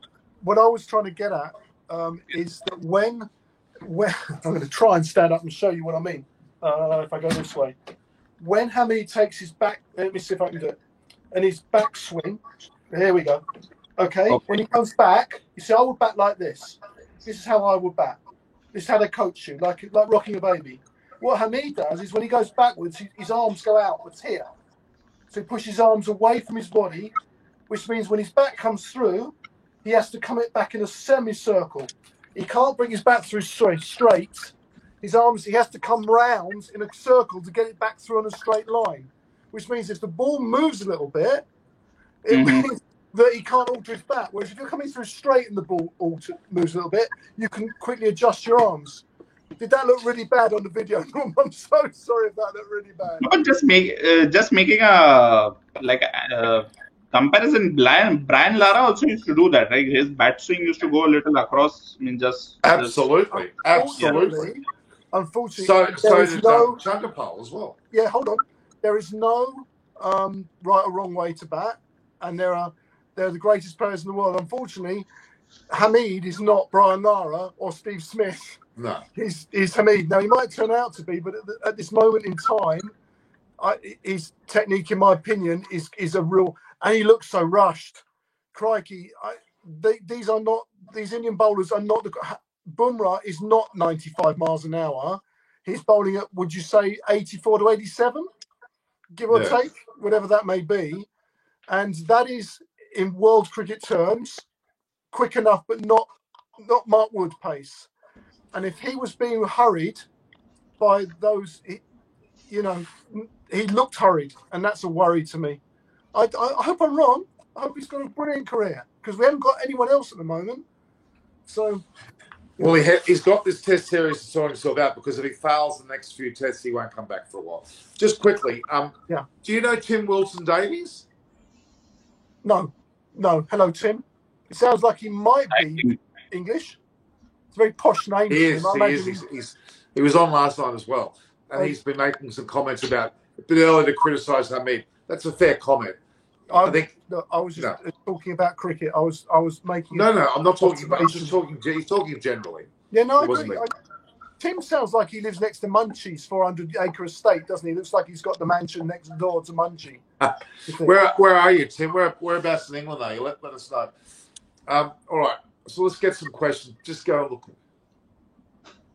There's been a bit of commentary about Virat in the byplay here. Virat, pitches. So look, I tell you what now, and I'm continually to get annoyed about this. Virat Kohli is one of the best players India's ever had. Let's be honest. He's not Gavaskar. He's not yet, Tendulkar. I grant that, or Dhoni quite yet. But he certainly is gone past. He's the best captain they've ever had statistically already. He's captained more games for India than anyone else. He's already got those 2 records in the belt. He's the best T20 player, and you would argue the best ODI player potentially ever. Certainly the best T20 player ever, because he statistically is. ODI is on his way. It's only Test cricket where he's a little bit out of form, isn't he? That's and it. Everyone can do that. Crikey, anyone who's played cricket knows what that feels like. Me and Norman have been out of form since 1982, haven't we, Norman? So 81 for me, but yeah. Yeah. Tim lives near Newcastle. How are the lads? Tim, I played at Morpeth once. If that's near you, Tim, Morpeth Cricket Club, which is beautiful up there. But how are the lads? Lovely. Where's he right now? I can't remember. Newcastle. Newcastle. Is a Geordie. So that's top. Okay. Well, is he going to Manchester's about the closest game for him then, is it? Yeah, but it's still about 3 hours across the Pennines, I would imagine, for him to get there. It's a bit of a drive, northeast to northwest in the country. And the roads, if I'm right, the roads aren't brilliant driving across the country that way. So, we'll see. Morpeth's too posh for him, yeah. Yeah, well said, Tim. I love Darwin Milan. One of the loveliest parts of England, the northeast, Newcastle. The people in Newcastle are absolutely fantastically nice. It's just one of those parts of the country where you just feel it. You just feel it's special to go there. It's brilliant, Newcastle. Absolutely brilliant. I love it up there. Yeah, I've been very lucky. Even though I'm not English, I wasn't born in England. I've spent, I was there for 6 months over a period of 89. It was my base when I travelled around. I have a great love for England as well. It's certainly great. I like the Cotswolds. That's a great area. Near David Gravely, the Cotswolds. Is that neck of the woods? Cambridge and Oxford, those areas, Bath. There's some great areas. Certainly, even the Welsh part of Wales itself. There's some amazing spots. I really love it. Kareem Baker, Norman, comes out with some absolute nonsense. He thinks the Lord's Test, the pitch in the last Test was a bad one. It was a great Test match. It went into the end of day 5. It went to the last hour of day 5, and he thinks it was a poor pitch. There we go. What can you say? Reg, my comment here would be that this whole concept of pitch or it's completely incorrect. See, this is the beauty of a Test series or a Test match that's been going on since so long. Like when any team, I analogize like metaphor. Think of it like 2 armies. One army is going to the other guy's fort to capture it. So it's your fort. I like that. It's your fort. You will have a moat. You will have a bigger moat or something. Yeah, you will have flamethrowers. So it's the job of the other army to break that. And I will put my defenses, and if I know the weakness of my opponent, I will put my fort like that too. So that's really what I see Test cricket and this bilateral series. That so going and saying that this pitch is good or this pitch is that, it doesn't make sense to me. Means like that's really a part of the beauty of Test cricket. That's well said. Well said. Yasundhi here. Hello, Yasundhi. Yasundhi has a Sri Lankan sounding name, but she is Sri Lankan. She's living in England. She's favouring England, so she's an England fan. She's just joined us. She can sing. She can sing big time. I tell you. Which part of England, Yasami, are you in? Are you up north, east, or down south like me? She'll tell us. No, there's a lot of comment going on that Virat Kohli. I did not see this Virat Kohli comment, but say Virat Kohli came and said that all grass has been cut from the Headingley pitch. Of course it was cut. Of course they cut the pitch. If you don't cut the pitch, here it'll be like 4 inches on it. The Coulter grounds, that's Kohli mind games. I'm telling you now, Of course, clever. Today. He'll cut it. He'll cut it. He would have cut it today.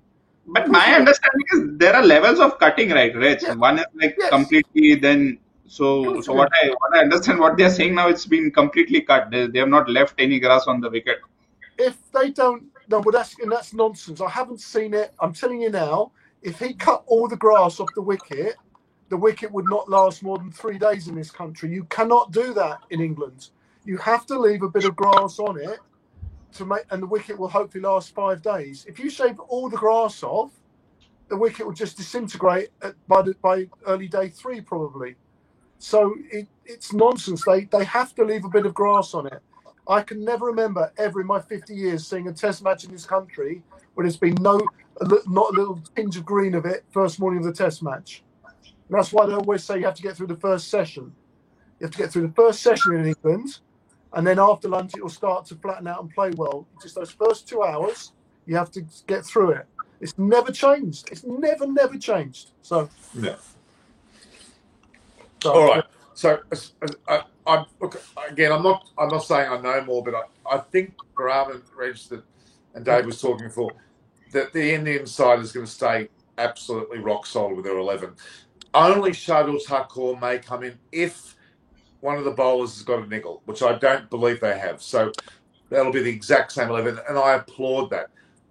Honestly, the reason why India are going well is because of this unchanged nature to their team, this pick and stick attitude. I really, really, really like it.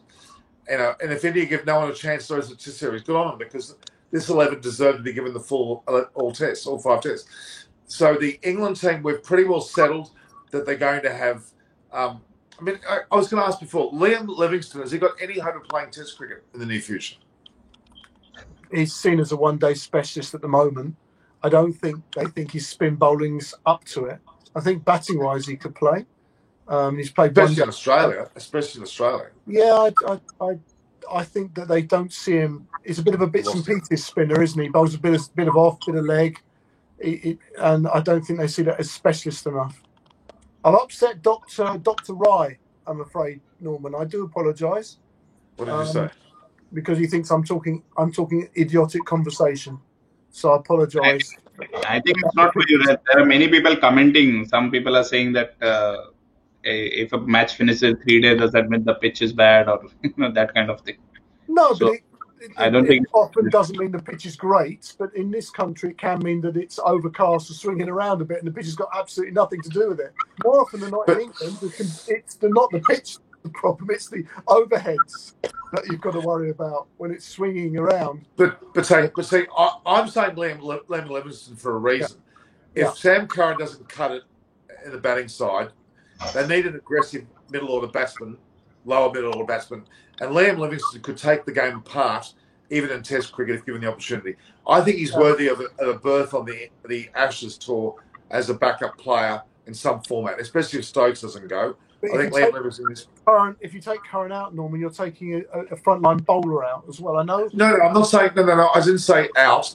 I said Liam Livingstone should come into the squad. Okay, and if Ben Stokes is not there, then and say we still don't know about Chris Woakes. Although David said, didn't he? Said he's playing a second 11. Yeah, so he's playing for what's he play for Warwickshire, doesn't he? So yeah, I think he'll be back for the over. I think they'll get him back as soon as they can because he's been bowling superbly, and he would be a direct replacement for Curran, and he certainly would strengthen the bowling. And his batting's he's pretty solid bat. Woakes. He scored centuries. He did score a century last year against the West Indies, and he looked good, didn't he? Yeah. So he's a proper cricketer, Chris Woakes, and he's a nice guy, and he didn't play hard at all all winter. It was nonsense. It was a very strange this rotation policy. So the third test, go on, bro. No, I was saying on the just coming back to the Indian team combination. Okay, we keep the question of Ashwin aside. Okay, no Ashwin. We get it, the template and this. But there was a lot of also discussion that Shardul Thakur's bowling technique or his bowling style or his bowling skills will be very much suitable for this Headingley test.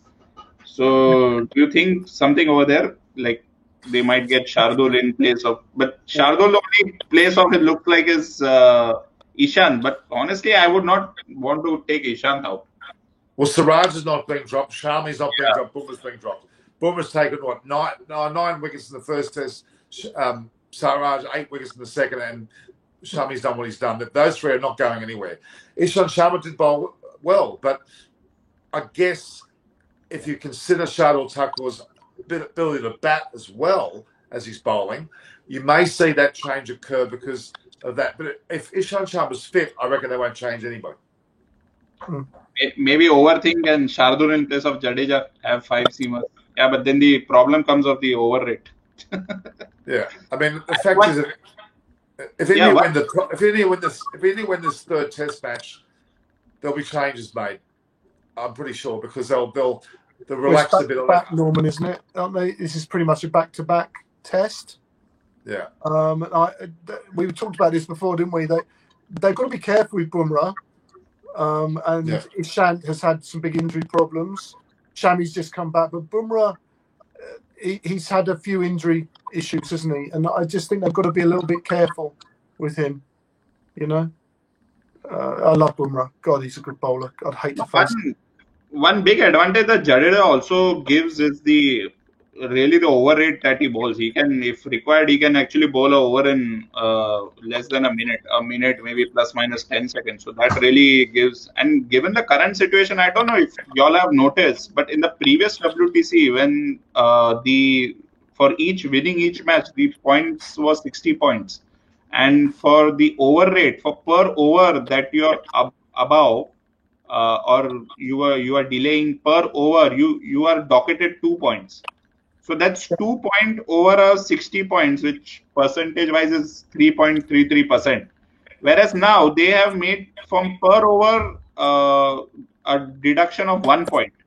Earlier it was 2 points, but 1 point. But now this 1 point is over 12 points, which is what, like 8%, 8 to 9%. So you see the difference. The docking of points earlier was 3%, and now it's 8 to 9%. So this is also a big critical factor like that that needs to be seen. Over rate. Is Chris home? He's not home. Is he? He said no. He's coaching. I'm really sorry. I'd let you know if he came. I'm sure he'd come on if he got back. No. But I mean, we could even get him for 5 minutes. Munchie needs to come on, doesn't he? Get a bit of common sense. Yeah, Munchie was working. I sent him a link. He couldn't come on because he was working. Munchie's a CEO of a company, Norman. He can take as much time as he likes. He's rich. I told you, he's a multi-billionaire. You know, he could come on any time. He just says that. You know what he's like. Reg, Chris has his own like a coaching academy. He runs like. No, he works for a local, a county coaching network. And this is now school holidays have just kicked in, and I think he's doing the local under 16 up and comings or whatever you would call it. What would you call it? I can't. My brain's not in gear. So the next generation is doing some coaching with them. But he coaches. We call them PGs here, which is Pointer and Grey, whatever. I'm not sure some ways from. Yeah, he does a lot of coaching generally, but when the schools break up, obviously once the private schools break up, a lot of they have like academy weeks where they come into specialist coaching clinics and things like that.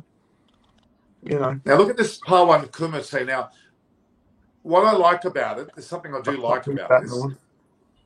Best. No chance. No chance. Hang on. No chance. Wait a second before you say that. The reality is, if Hamid failed, this test match, let's say he fails quite miserably, I would argue that Bairstow has a fair choice to bat. But he's not an opening batsman. He's never opened the batting. He doesn't even open the batting in first-class cricket. He's played a lot of short-form cricket as an opening batsman. What are you talking about? Reg, you guys should learn from India. Look how we kept KL Rahul up and how he scored. So you need to take I don't think Bairstow's a bad choice. I like the idea of that. I really do. He's just not an opening batsman. He just doesn't do it. It's a different game. Test cricket's a short format of the game. It's a completely different game. You know that. It's completely different. No, but hang on a minute. Adam Gilchrist, right, played a lot of short form as an opener. He was a lower middle order batsman because of his keeping, but he could also handle being a test opener if need be. So I wouldn't necessarily say that's total. A lot of keepers are good opening bats. Over the years, a lot of them have done admirably at being an opener, maybe makeshift, but are capable. I'm a question. In fact, I was a keeper and I opened the batting. I like doing that. You see this. Sehwag is also one example. I'll eat that if Johnny Bairstow opens the batting for England. I'll eat it. Okay, well then you're not going to be eating that hat. You're going to pick another bloody hat. I'll tell you that.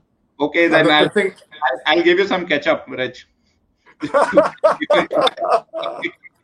Spicy. Wasn't there a great Lauren Hardy episode where he had to eat his hat? I just thought I'd bring that up. Lauren Hardy. He had to eat his hat. No, my point was Sehwag never... Gary Baker's bang on the number here. I can't remember. What does it say, Norman? Oh. He said England need to import more batsmen from Commonwealth countries for Test cricket. Yeah. He talks some absolute nonsense, Garib. I'll tell you, Norman, if we ever want someone to talk rubbish, Garib's our man. He's perfectly right, though. What's the record? You've got Peterson, Strauss. Here we go. Marnus Labuschagne, Kepler Vessels. No, maybe Norman, you can check the UK immigration website. They might have over there required Test cricket opening batsmen. Can't hold that. Yeah, we are full of bowlers and middle order. Only opening batsmen required. Look at Tim. Read Tim's comment, Rich. Betsy, what did he say? Sorry, I've got the. He says, "Okay, is this the first time in history 4 countries have all been quite strong simultaneously, forming a super league between themselves at Test countries?" What he's referring to is, of course, England, New Zealand, India. Well, is the 4th one Australia? That's the question. You'd have to maybe squeak them in there. But... No, we can't do it. We cannot do that. We cannot let cricket die in other parts of the world. And if the BCCI and the ECB and the Australian ACB allow that to happen, because they've got the money. They're only 3 have got the money. New Zealand haven't got any money. West Indies, South Africa, they're all dead on their feet almost for finance. If we let that happen, and the BCCI are culpable here because they are very rich. If we let cricket die, then the game's going to die. And we cannot let that happen. We need a strong Pakistan. We need a strong West Indies. We need a strong South Africa. Otherwise, the game that we love will not be here in Test match form. And that will be an absolute travesty. It'll be a tragedy. We can't let it happen. We just can't. I've heard that this is true. Mayank Agarwal may be available to play for England if you need him. Prithvi is also there. Prithvi Shaw, Mayank Agarwal. I've actually heard a rumor. I had a rumor that a lot of Indian players are single. All the English scouts are going out there trying to find English women to get involved with the Indian players so as to create a further connection to England. Is that right? And where did it? I'm just joking. In the 100, the ladies' 100, there was some people who came through that and looked fantastic. There's a young girl called Alice Capsey, and she was 16 at the start of the tournament. She had a birthday during the tournament, and she will be a world star. 16 years old, English. She's going to be a superstar. Just take my word. What is she, a batter or bowler? Both. Rich. Batting, and she smashes it everywhere. And then she won. She was in the winning side that won the tournament, and she bowls spin as well. And she's going to be very, very good. Very good. Who does she play for? Well, she was in the side that won it. So she was in the Oval Invincibles. Right. And so she's a local. I think she's a Southeast girl. So she comes from. I'm not sure where in the Southeast. But 16, just on her O-levels, whatever you would call them, equivalent in your country. And she was then playing in front of 20,000 people. Awesome. Good luck. Reg, I don't know your son's status, Chris's status, but are you looking for a daughter-in-law also at the same time watching cricket? Well, have you got someone on offer, Farah? No, nothing. Yeah, you're watching the women's 100, so you can watch that full role. But should we mention the fact that Chris's situation, Reg, or will he get upset? Well, Chris is recently acquired a new girlfriend who's probably got eyesight difficulties, I would guess.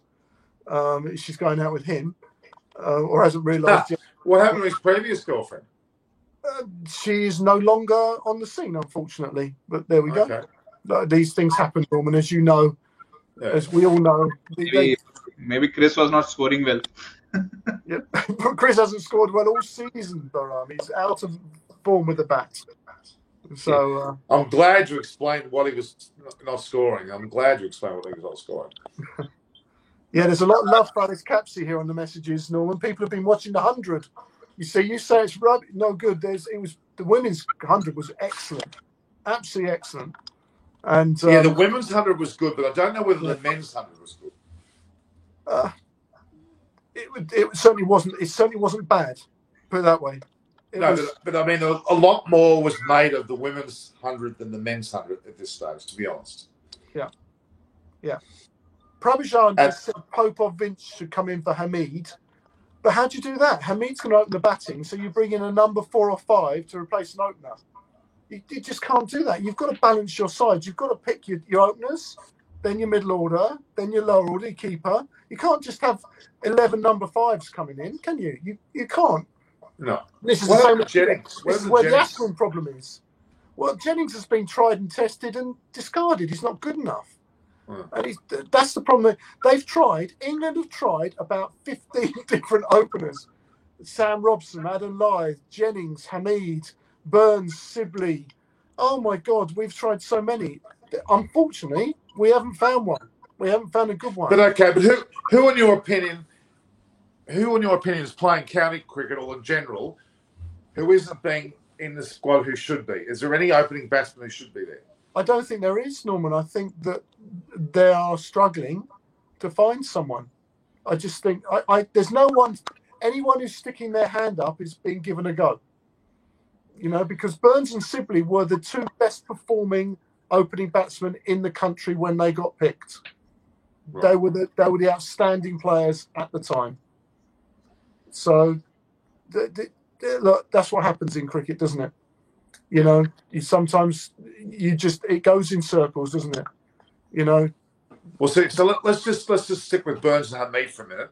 And I think Dawood Malan, I'm very certain that he will make a real fist of this.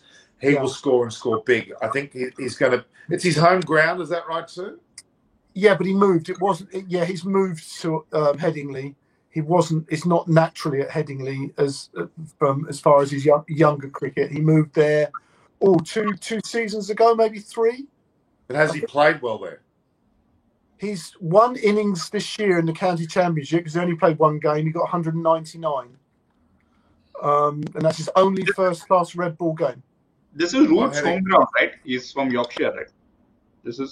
No, he's not. He's not a Yorkshireman. I think he was a Middlesex, wasn't he? He's Londoner. Malan. Well, he comes from South Africa or. No, I'm talking about Joe Root. Oh, Roots, yeah, Roots and Bairstow from Yorkshire. Yeah, that's the home ground. Root and Bairstow. Malan, I think, is English with South African roots. I think.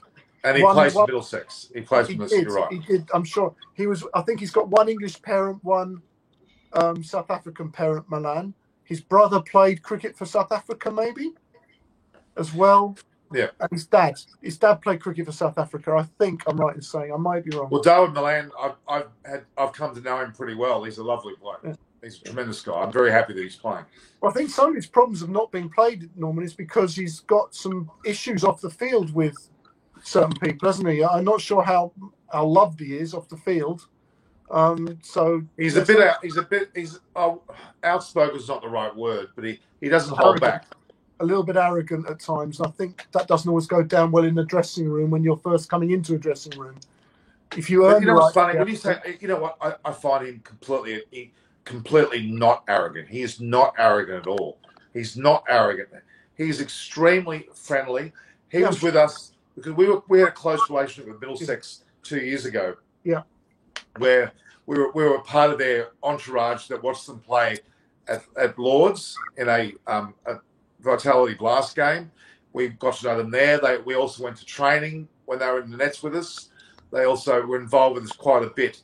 They were extremely nice, and he in particular was amazing because we actually had two of the Middlesex players actually played for my club, the Sydney Cricket Club.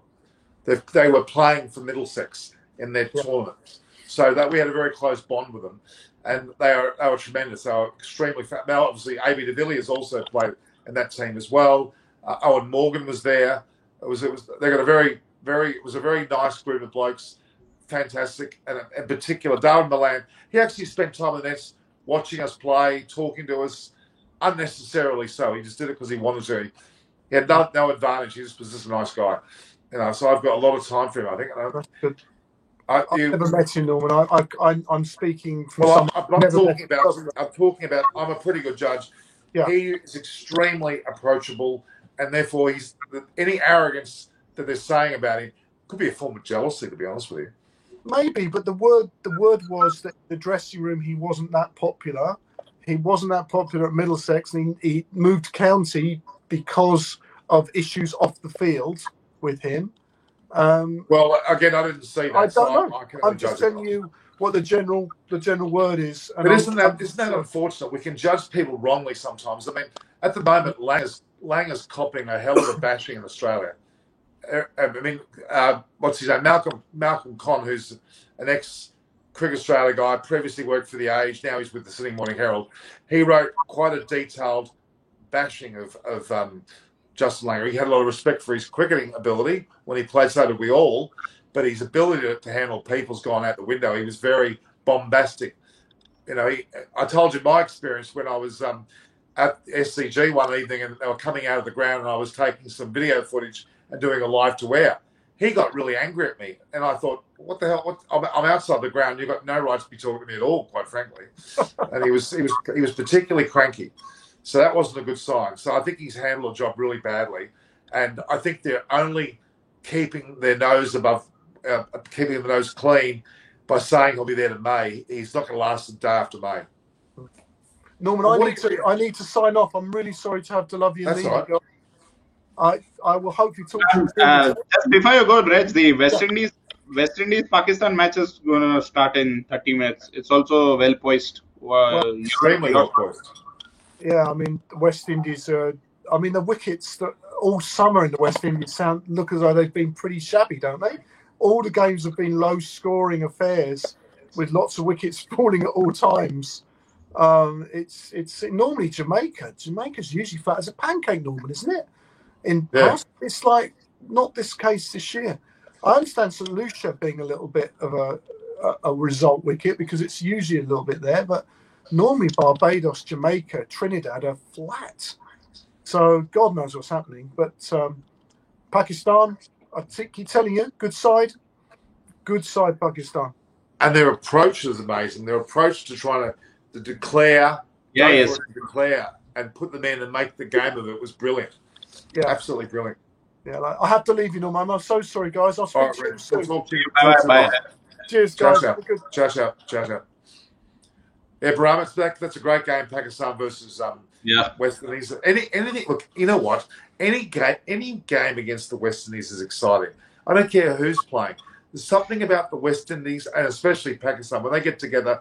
They've got a great attitude. They unearth. West Indies are unearthing lots of players. So is Pakistan. Yeah, every time, especially the Test team, if you see that T20 and One Day is the same names. You're hearing them again and again. But for every Test series I see, they have at least 5 or 6 players that I've never heard of, and they are playing doing well. I mean, look at the West Indies. Look at the West Indies team. Let's have a look at them. Let's look at the West Indies team. Alzari Joseph, who I know very little about, but apparently he's a really gun little bat. And he's been the night watchman, and he batted yesterday. He was the one who opened the bat, and he was the one who ended the batting. Well, you wouldn't call him a night watchman. He bats 5. No, I believe not on West Indies. They have actually good chance of winning because I saw yesterday the wicket was dead. Even the one wicket that they lose was a very idiotic kind of a run out, very stupid. Very silly mistake of a run out, but the pitch is flat and the ball is also old now. It's like 20 overs old. So today morning I see that West Indies can have a chance of bringing a surprise over here. Yeah, on the teams you were saying. So Craig, look, I'll go through the West Indies lineup. Craig Brathwaite, who's now captain, is a damn good bat. Kieran Powell is a damn good bat. This Nikram Bonner is a real little star. Roston Chase has got a lot of class about him from middle order. Alzari Joseph, Jermaine Blackwood, and there's Kyle Myers who's got a double 100 in his first match, remember? The captain also, Craig Brathwaite. Yeah, I've mentioned him, yeah. Okay. That side's pretty damn good. Jason Holder, we know about. Their keeper, Joshua De Silva, is a real damn good keeper. They've got, this new bowler, Jaden Seals, who's a fast bowler, who's 19. You know what? West Indies have got a lot of talent there that they're earthing. And none of the ones that we talked about, like your typical, your Gales and your Bravos are in the side.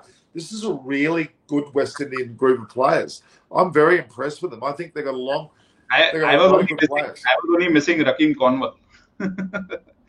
Well, he's not in this team, surprisingly, which he was becoming a regular player. Yeah. But for some reason, I think they may be playing on wickets that don't suit him. I don't know, because he certainly is capable. He can bat too. It's not suiting the spinners. This wicket does not suit the spinners. No, but he'll be in the side, and he can bat as well. I really like but isn't it great to see them giving a player a go who's 150 kilos, whatever he is, but can still be found? I love the West Indies approach to cricket. It is absolutely amazing. I hope we never, ever lose sight of that. They are fantastic for cricket. So is Pakistan. They're two extremely important countries or groups of people. The other team is Sri Lanka. They're the one that I'm disappointed with the most, because they have still got pound for pound more talent in Sri Lanka than any other country. But we're not seeing them come through. I don't know what's happening to them, but they've got some incredible depth there. I know. You need to have a good system to find out the talent. See, India also faced. See, are you telling me that in the 70s, 80s, 90s, India did not have very good talent? They had, but the problem was the system was not there. There was a very good system in place in which Dhoni, Raina, and all these people have come. But I believe that system is again going to come up in India. But that's something which every country needs in terms of finding out talent, especially in the subcontinent countries. If you talk to Simon Willis, who's been a part of our program for a long time, who's busy at the moment with his new fledglings cricket academy, he was the high performance coach. He basically oversaw the selections of everybody from coaches right through in Sri Lanka, and he talks personally about the enormity of their talent. And I know there are so many great young players in Sri Lanka. If they were given the opportunity, Sri Lanka would be again on top. Look at Sri Lanka's history. Sangakkara, Jayawardene, even the likes of Malinga. There's plenty of these blokes out there. They're just not. Norman means for me, if you ask me, the best captain who has been supported his team, for me it's Ranatunga undoubtedly. The way he supported Murli, look where Murli ended up with it. And the way in the '96 World Cup, the way he had, he was the only captain I saw who walked the walk and talk the talk and walk the walk. That kind of a captain. Amazing.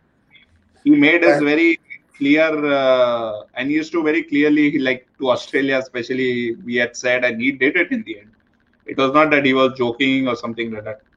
But they had Dave Watmore, who was their coach, who was an Australian Test player, who also was Sri Lankan born or background.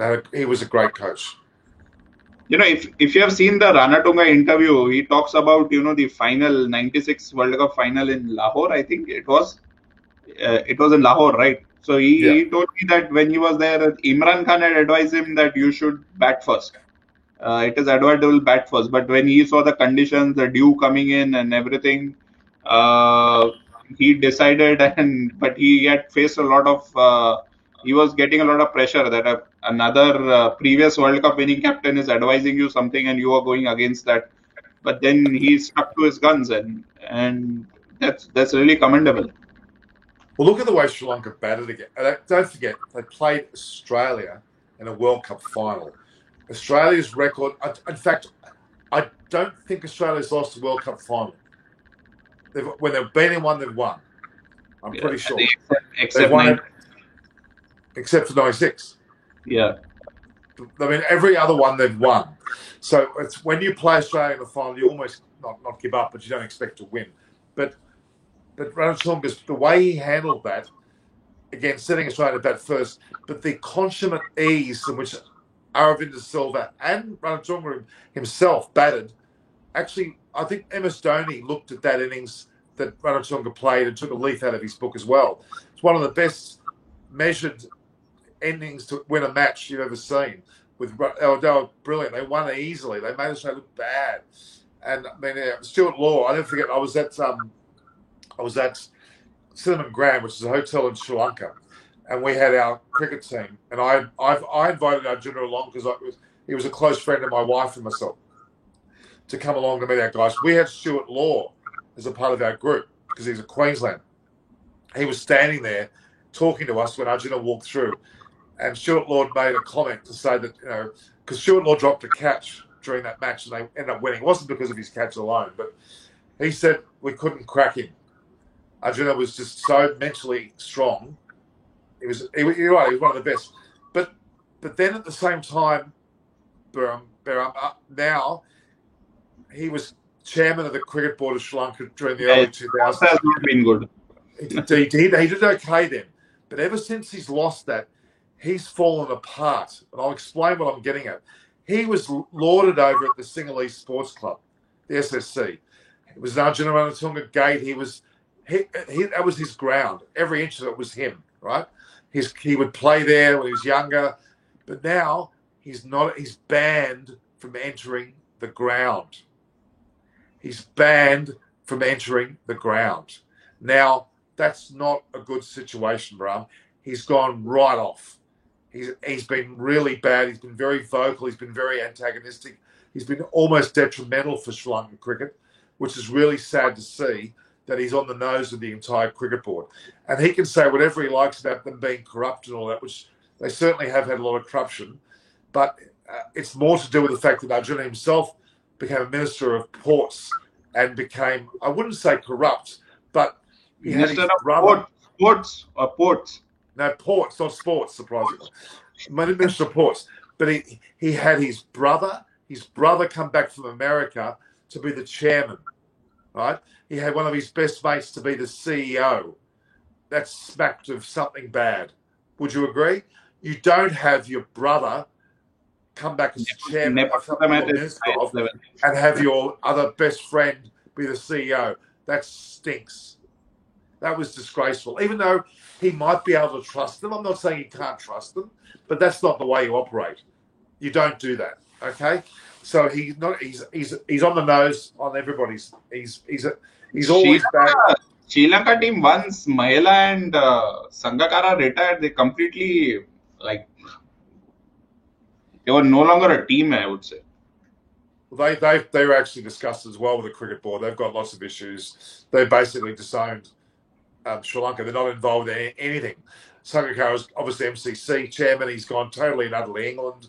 He's turned his nose on Sri Lanka, except for he's with a certain guy Kushal Gunasekara, who has the Foundation of Goodness, which is Kushal Gunasekara was the manager of Murali, actually. So Murali, Sangakkara, and Jayawardene are very close to this man called Kushal Gunasekara, and he has a lot of good. He does a lot of good charity work, and they're close to him. But other than that, Murali doesn't have anything to do with Sri Lankan cricket really. Sangakkara is involved with England as with MCC, and Jayawardene is running off to either the 100 or the IPL. They've all disowned Sri Lanka, which is sad to see.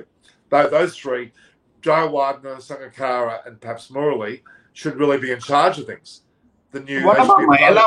He's not getting involved? No. He's, as I said, he's running IPL teams like Mumbai Indians and coaching there, and he's involved with 100.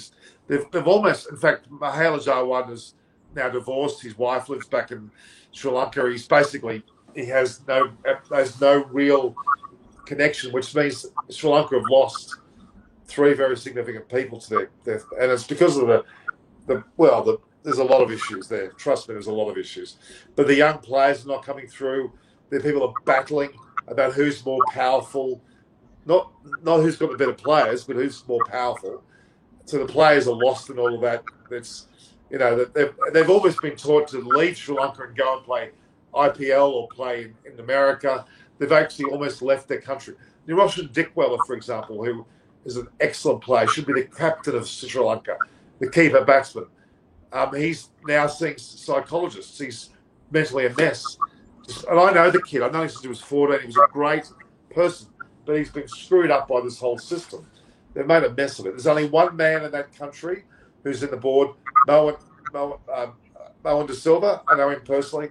He's a magnificent man, a great statesman, but that's it. The rest, their women's coach said previously, what a jerk he was. Oh my, what an absolute jealous, manipulative, all the worst possible traits to be a coach. He had them.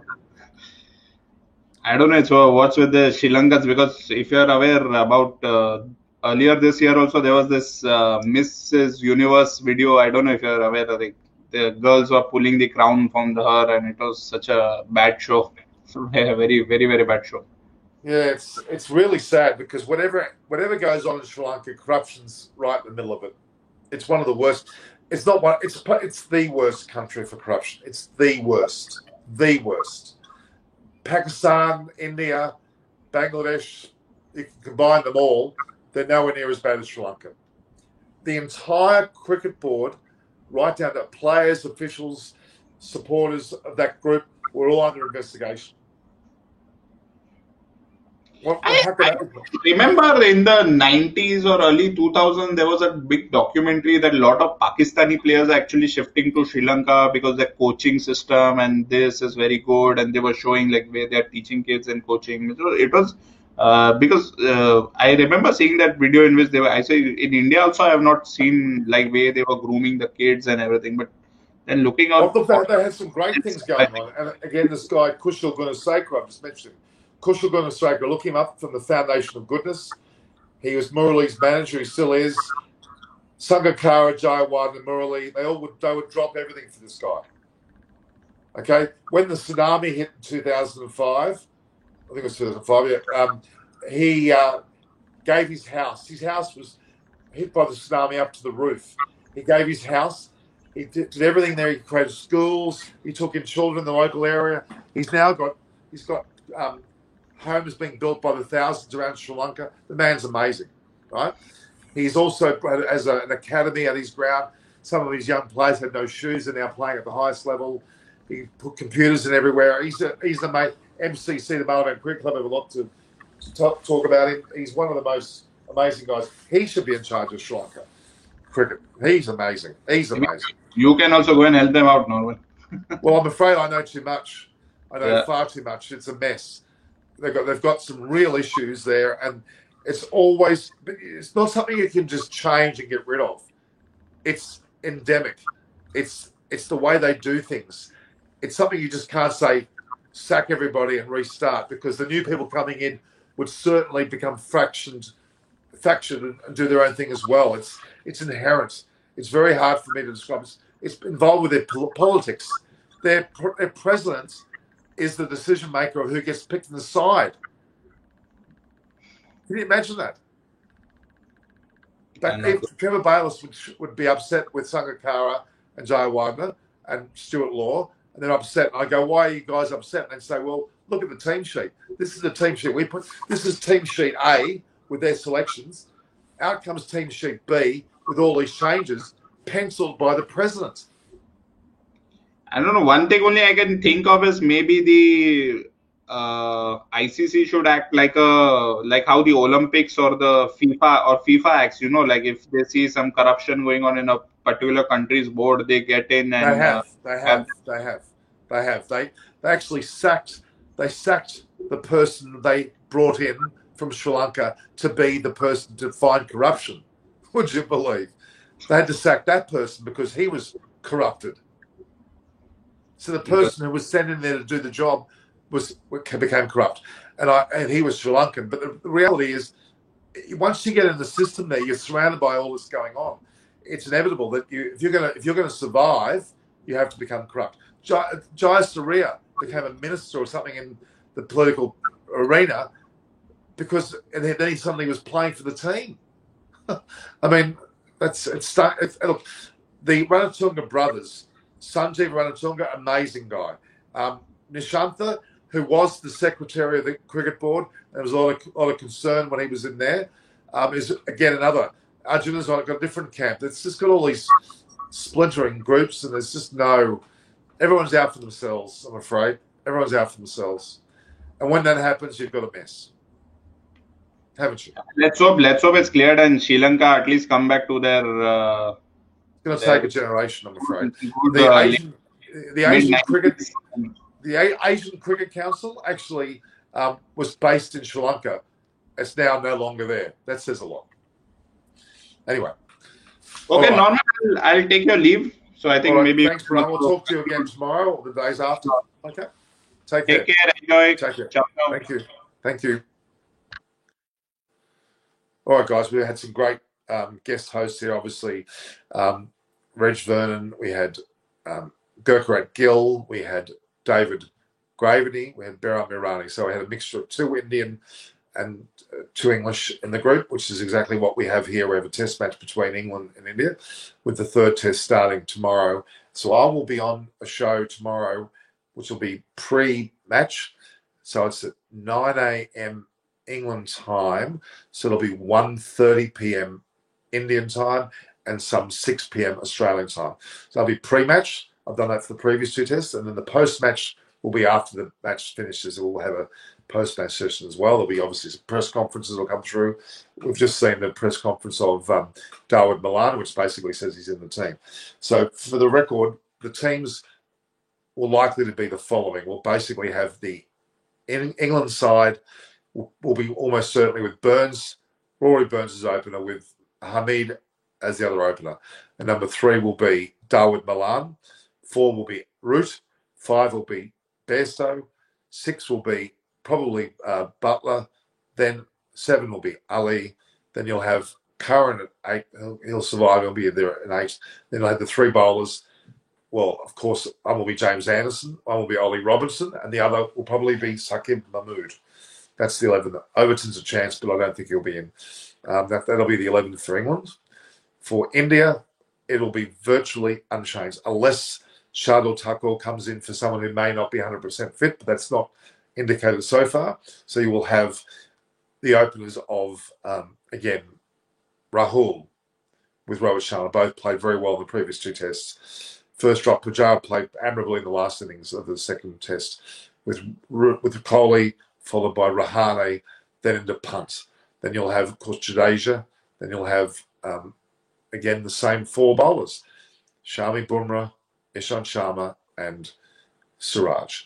That'll be your 11. So that's our only chance of getting in Shardul Thakur. We'll probably see Ashwin come into the 4th test reckoning, especially. Wasim Jaffer is good for opening Norman. Well, he may have been in the past, but not at the moment. Nice to meet you.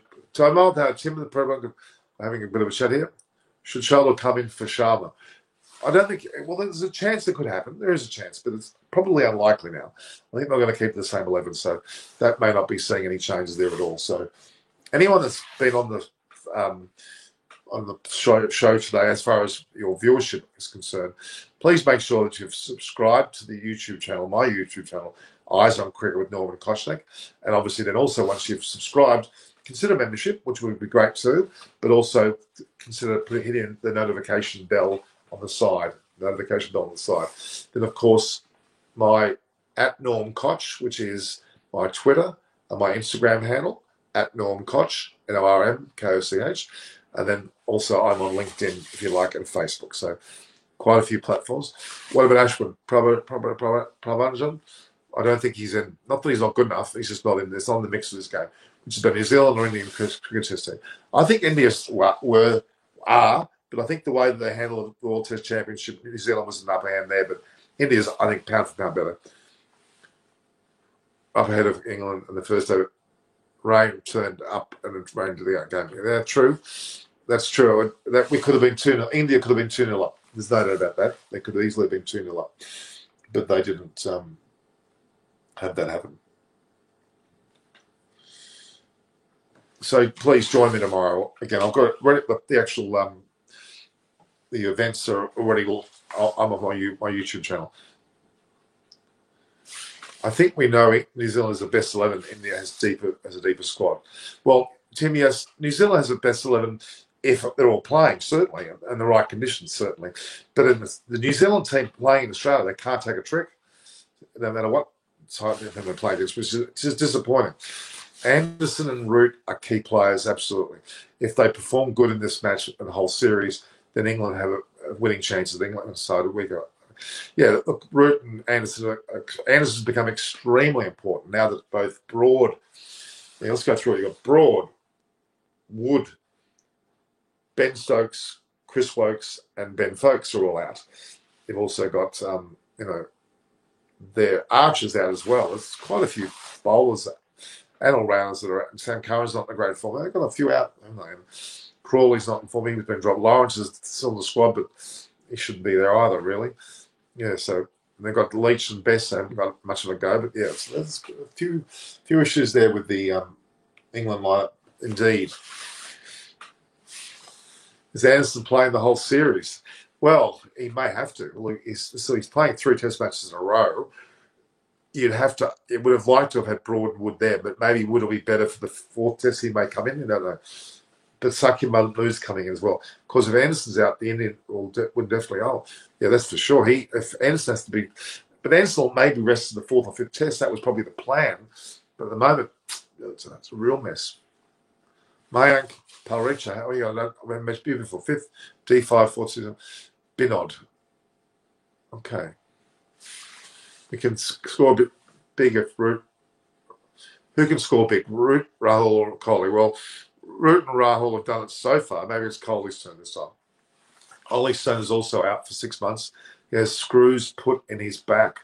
Well, that's another blow. My God, that's a huge blow. So, really, there's only Overton left.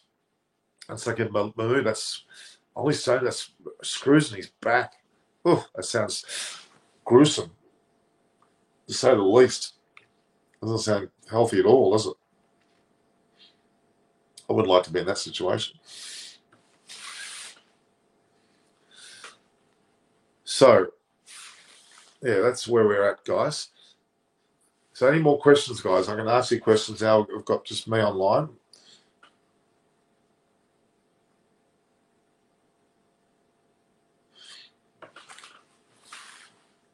Will it rain tomorrow? Please tell. At this point in time, there's no sign of any rain. It looks pretty dry. So Pope should replace Hamid and Milan should come in for Sibley. Do you agree? Well, Milan is coming in for Sibley. Pope will replace Hamid. I don't know whether that's going to happen. How's handling wicket play? Well, we heard from David Graven, even Alamello last night. It's slower. They need to bowl fuller. There'll be a lot of movement. It'll be a bowler's pitch. Who will be the highest scorer in the series? Well, at this point in time, it's Root by a country mile and Rahul for India with Rohit Sharma. So one of those 3. They won't for at least for first 4 days. That's a pretty big. That's good to see. We get a lot of play. No, it's not going to rain tomorrow. Puja Jadi. It's not.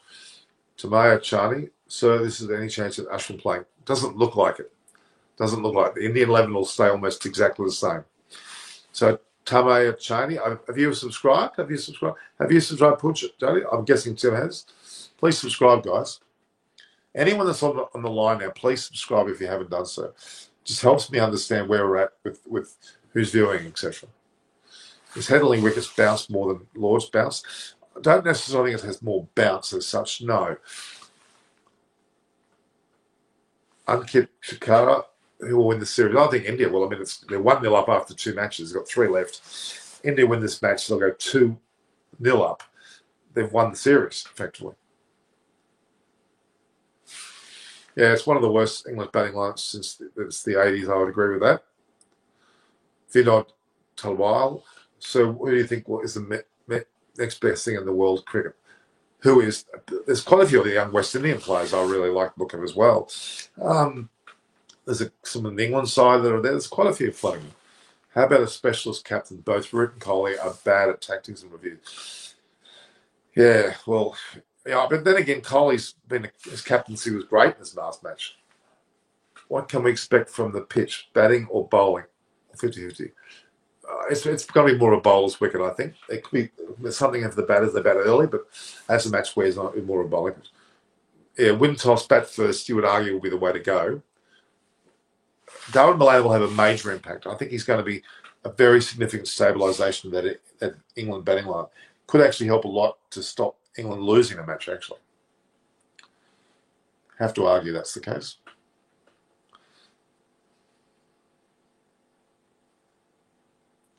So there's a live, if everyone needs to know, there's a live, well, when I say live, a press conference, pre-recorded, but it was live. Ashwin, yes or no? No. What will happen if Stokes, Archer, Works were there? Ben Stokes would be in the side Sam Curran wouldn't be. Archer would be in there. You might see Anderson rotated with Broad. Chris Wokes is in there. He'll be a part of that rotation as well. Dimpu Kamura, we've talked before you. I thought you were on before.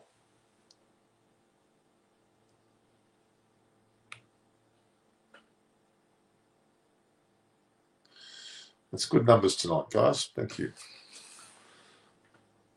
Why, bro, not Ashwin? Well, it's the template that we talk about. He's a good enough player, there's no doubt, but they see it's more fast bowling wickets. Yeah, it could have an impact. It could have an impact. England openers are failing to deliver. The reason they are losing matches, yeah, certainly. With Steve Smith, you can have one of our bowlers. Tim, that doesn't really work that way, but Steve, with a name like Smith, you'd think he's got English background, wouldn't you?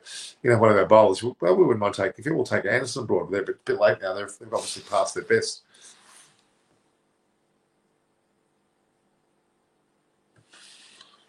Okay.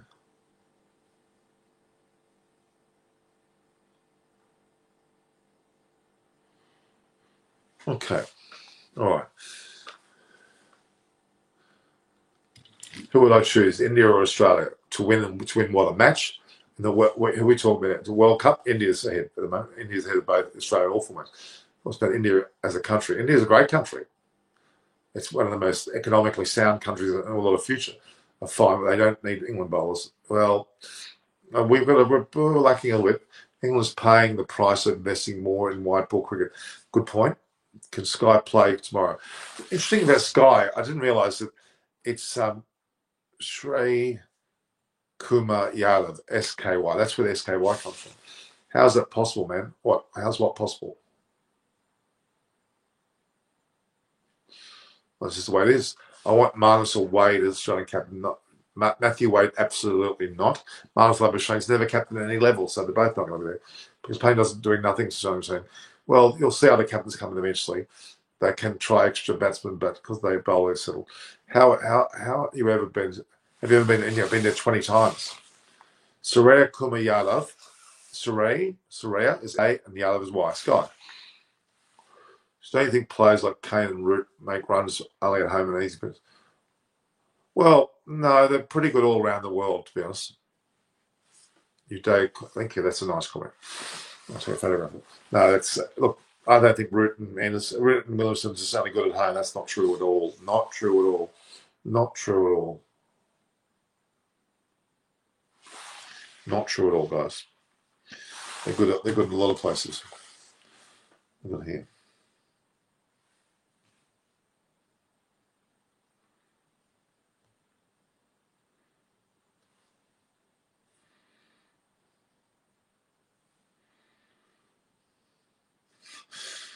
Got some photos here.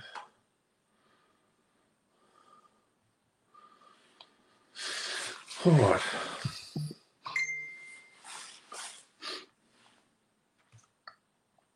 So, okay, so can the Indian side, like the Australian side, nice? Yes, they can. What will be the Australian chance that they'll come World T20? They won't be in the top four. Won't be in the top four. Do you think this is India's side is one of the strongest side ever? Absolutely. What time is it in Sydney? Uday and Sharma, it's now almost 1 a.m. in the morning. So I'm going to go 3 minutes, guys, and then I'm calling quits. All right? If any batted first, then what would you expect will be the score? 300. 303. Payne debuted in 2007. He did not make a mark that time. Why are they continuing with him?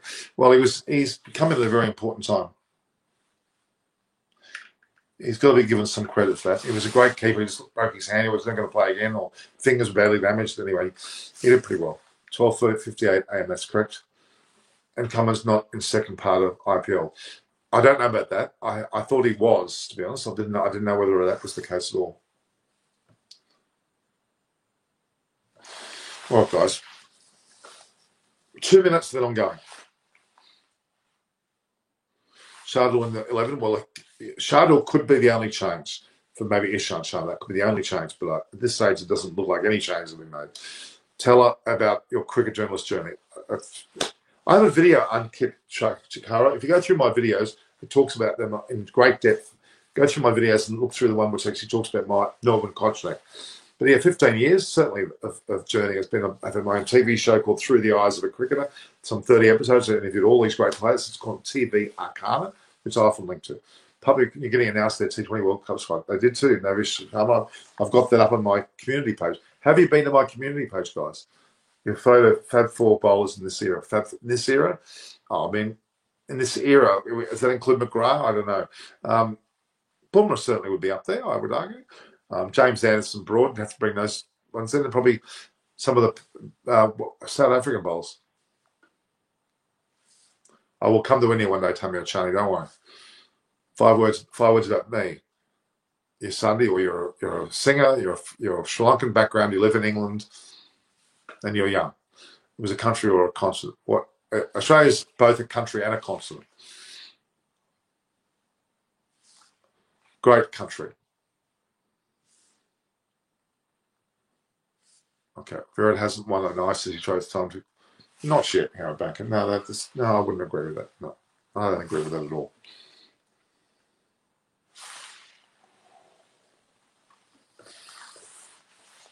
This will.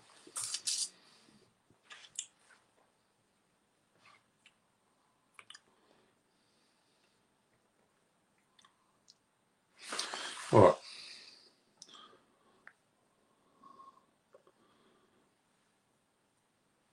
right. That's a country that kind of constant. My favorite four is Bumrah, Patty, Mitch, Johnson, and Ryan House. Okay. Good night, brother. Thank you. What happened to Virat Kohli? Nothing.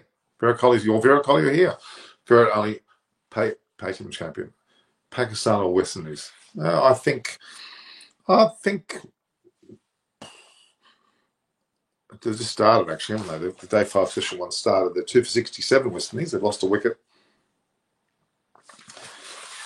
They've lost Alzari Joseph there. He's been caught behind off Shaheen Afridi. So Nick Nkrumah Bonner is in.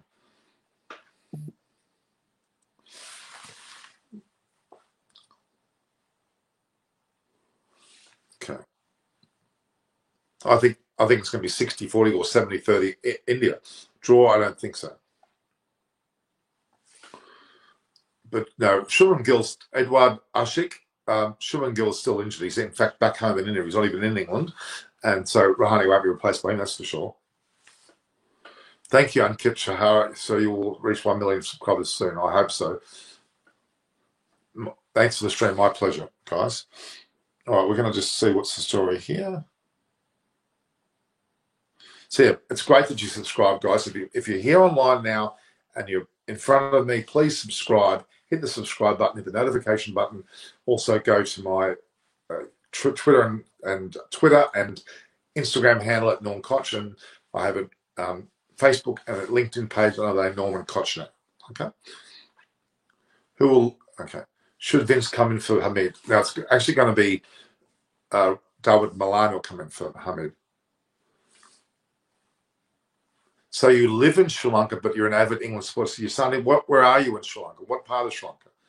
Already subscribed. Thank you. Can Jadeja play on top 5 as in 2 lot? Yeah, potentially. No. It hasn't ruined his career. His career's going magnificently well. Trust me. Nothing bad about his career.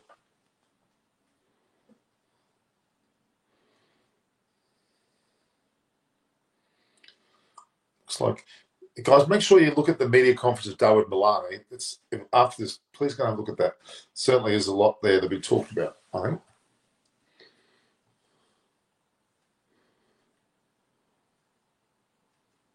Okay, guys. All right. So let's go. Last questions. Colombo. Are you in Colombo? Okay. What part? Colombo 7, Colombo 5, Colombo 3. Where? Do you like Smudge in Australian 220? Well, he wasn't supposed to be, but he is now. Good on him. Well, they're very raw. They were not ready for it. That's why Joe Richardson, they were just simply not ready for it. Well, it'll be nice and test big time. So I'll tell you, my 10 friends, subscribe. Thank you very much. Do that. That's wonderful.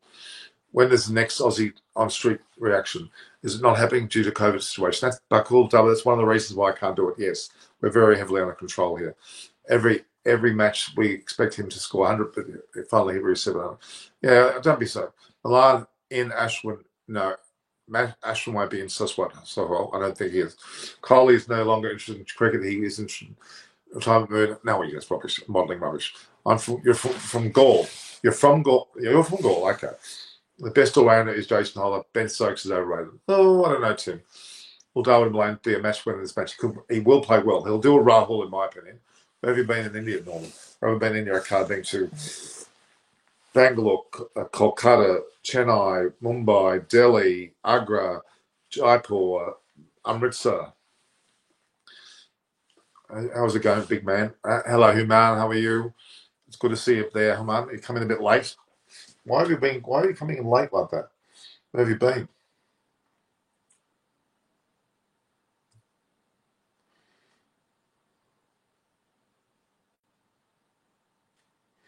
Screens are blocked. Do I know Pune? I haven't been to Pune, but I like to go. I like Ahmedabad as well. No, he won't be coming in. Yes, I think that Buckle Double, that will definitely happen.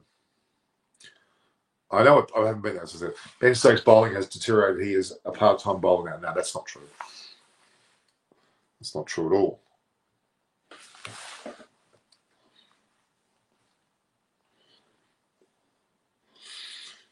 All right, guys, it's time for me to go now. So, King Coley century is incoming. I hope. Surab Patani, I hope that it will be. Been around, was watching you though. Good on you. His emotion. One Indu has uncle from my school is going to play at RCB. Good.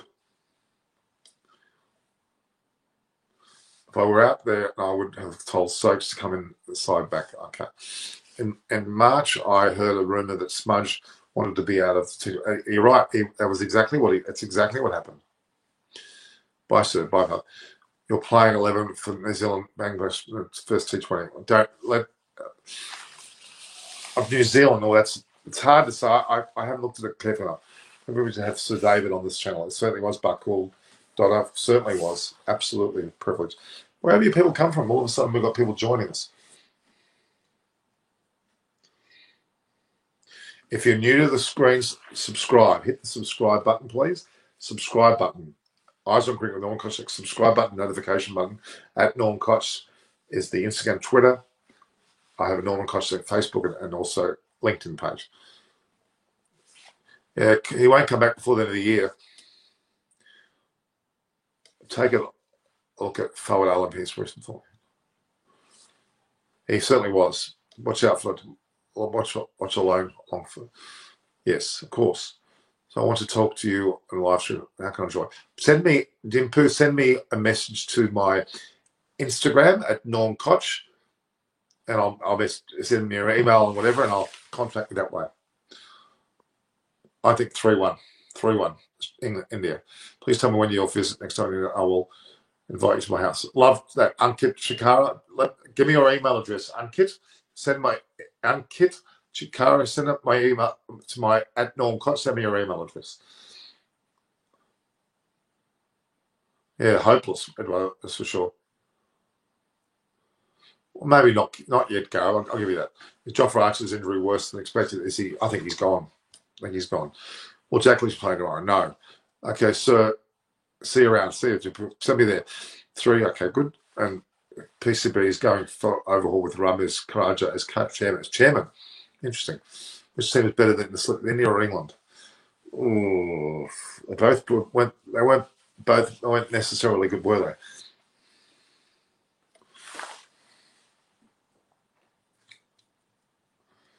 All right, guys, I'm going to have to get going. It's starting to get a bit long in the tooth now, time-wise. Let's have a look what we've got here. We've certainly done well here. Okay. Again, those that are online, subscribe. Hit the notification button. Get to me on Instagram and on Twitter at Norm Koch. Facebook and LinkedIn is Norman Kochnak, okay? All right, guys, I think we're going to say goodbye there. Any last questions? Because I'm going to hit the door now. But please subscribe. I want you to subscribe. If you're new to the Secret Buckle, do you think countries should consider scouting talent in South Africa and importing them into these countries where people? Yeah, well, same with India. There's plenty of great players in India that should be taken to the US or to Oman or countries like that. So it should happen in India as well as South Africa, or in the Punjab region up north, certainly.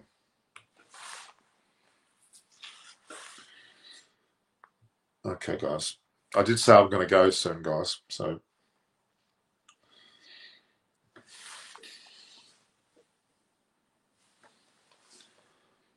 we're playing in New Zealand. I don't know Kangra Mahapala. I don't know the team itself of New Zealand. They won't be far from the team. They'll have Conway in there, of course. Ground crisis. Yeah, they've got a few issues with the grounds. You're right. Kangra Mahapala, ask me that question tomorrow. Kangra, put that in the message. Put that in the message me tomorrow about that, and I'll be able to tell you. What's the great green thing behind you? The green thing, that is a South Sydney Rabbitohs hat. South Sydney Rabbitohs is my football team. It's actually a beanie. It's a beanie. South Sydney Rabbitohs. See? A Rabbitoh, and the colours red and green is South Sydney. There's a little beanie on the top there. See? It's a South emblem from Rugby League. My team, the Rabbitohs, who are running third at the moment, they're doing pretty well. They'll be in the top 4. They'll be in the final. So there we go. Put that on. Let's put that on there for me. Like when we look, guys?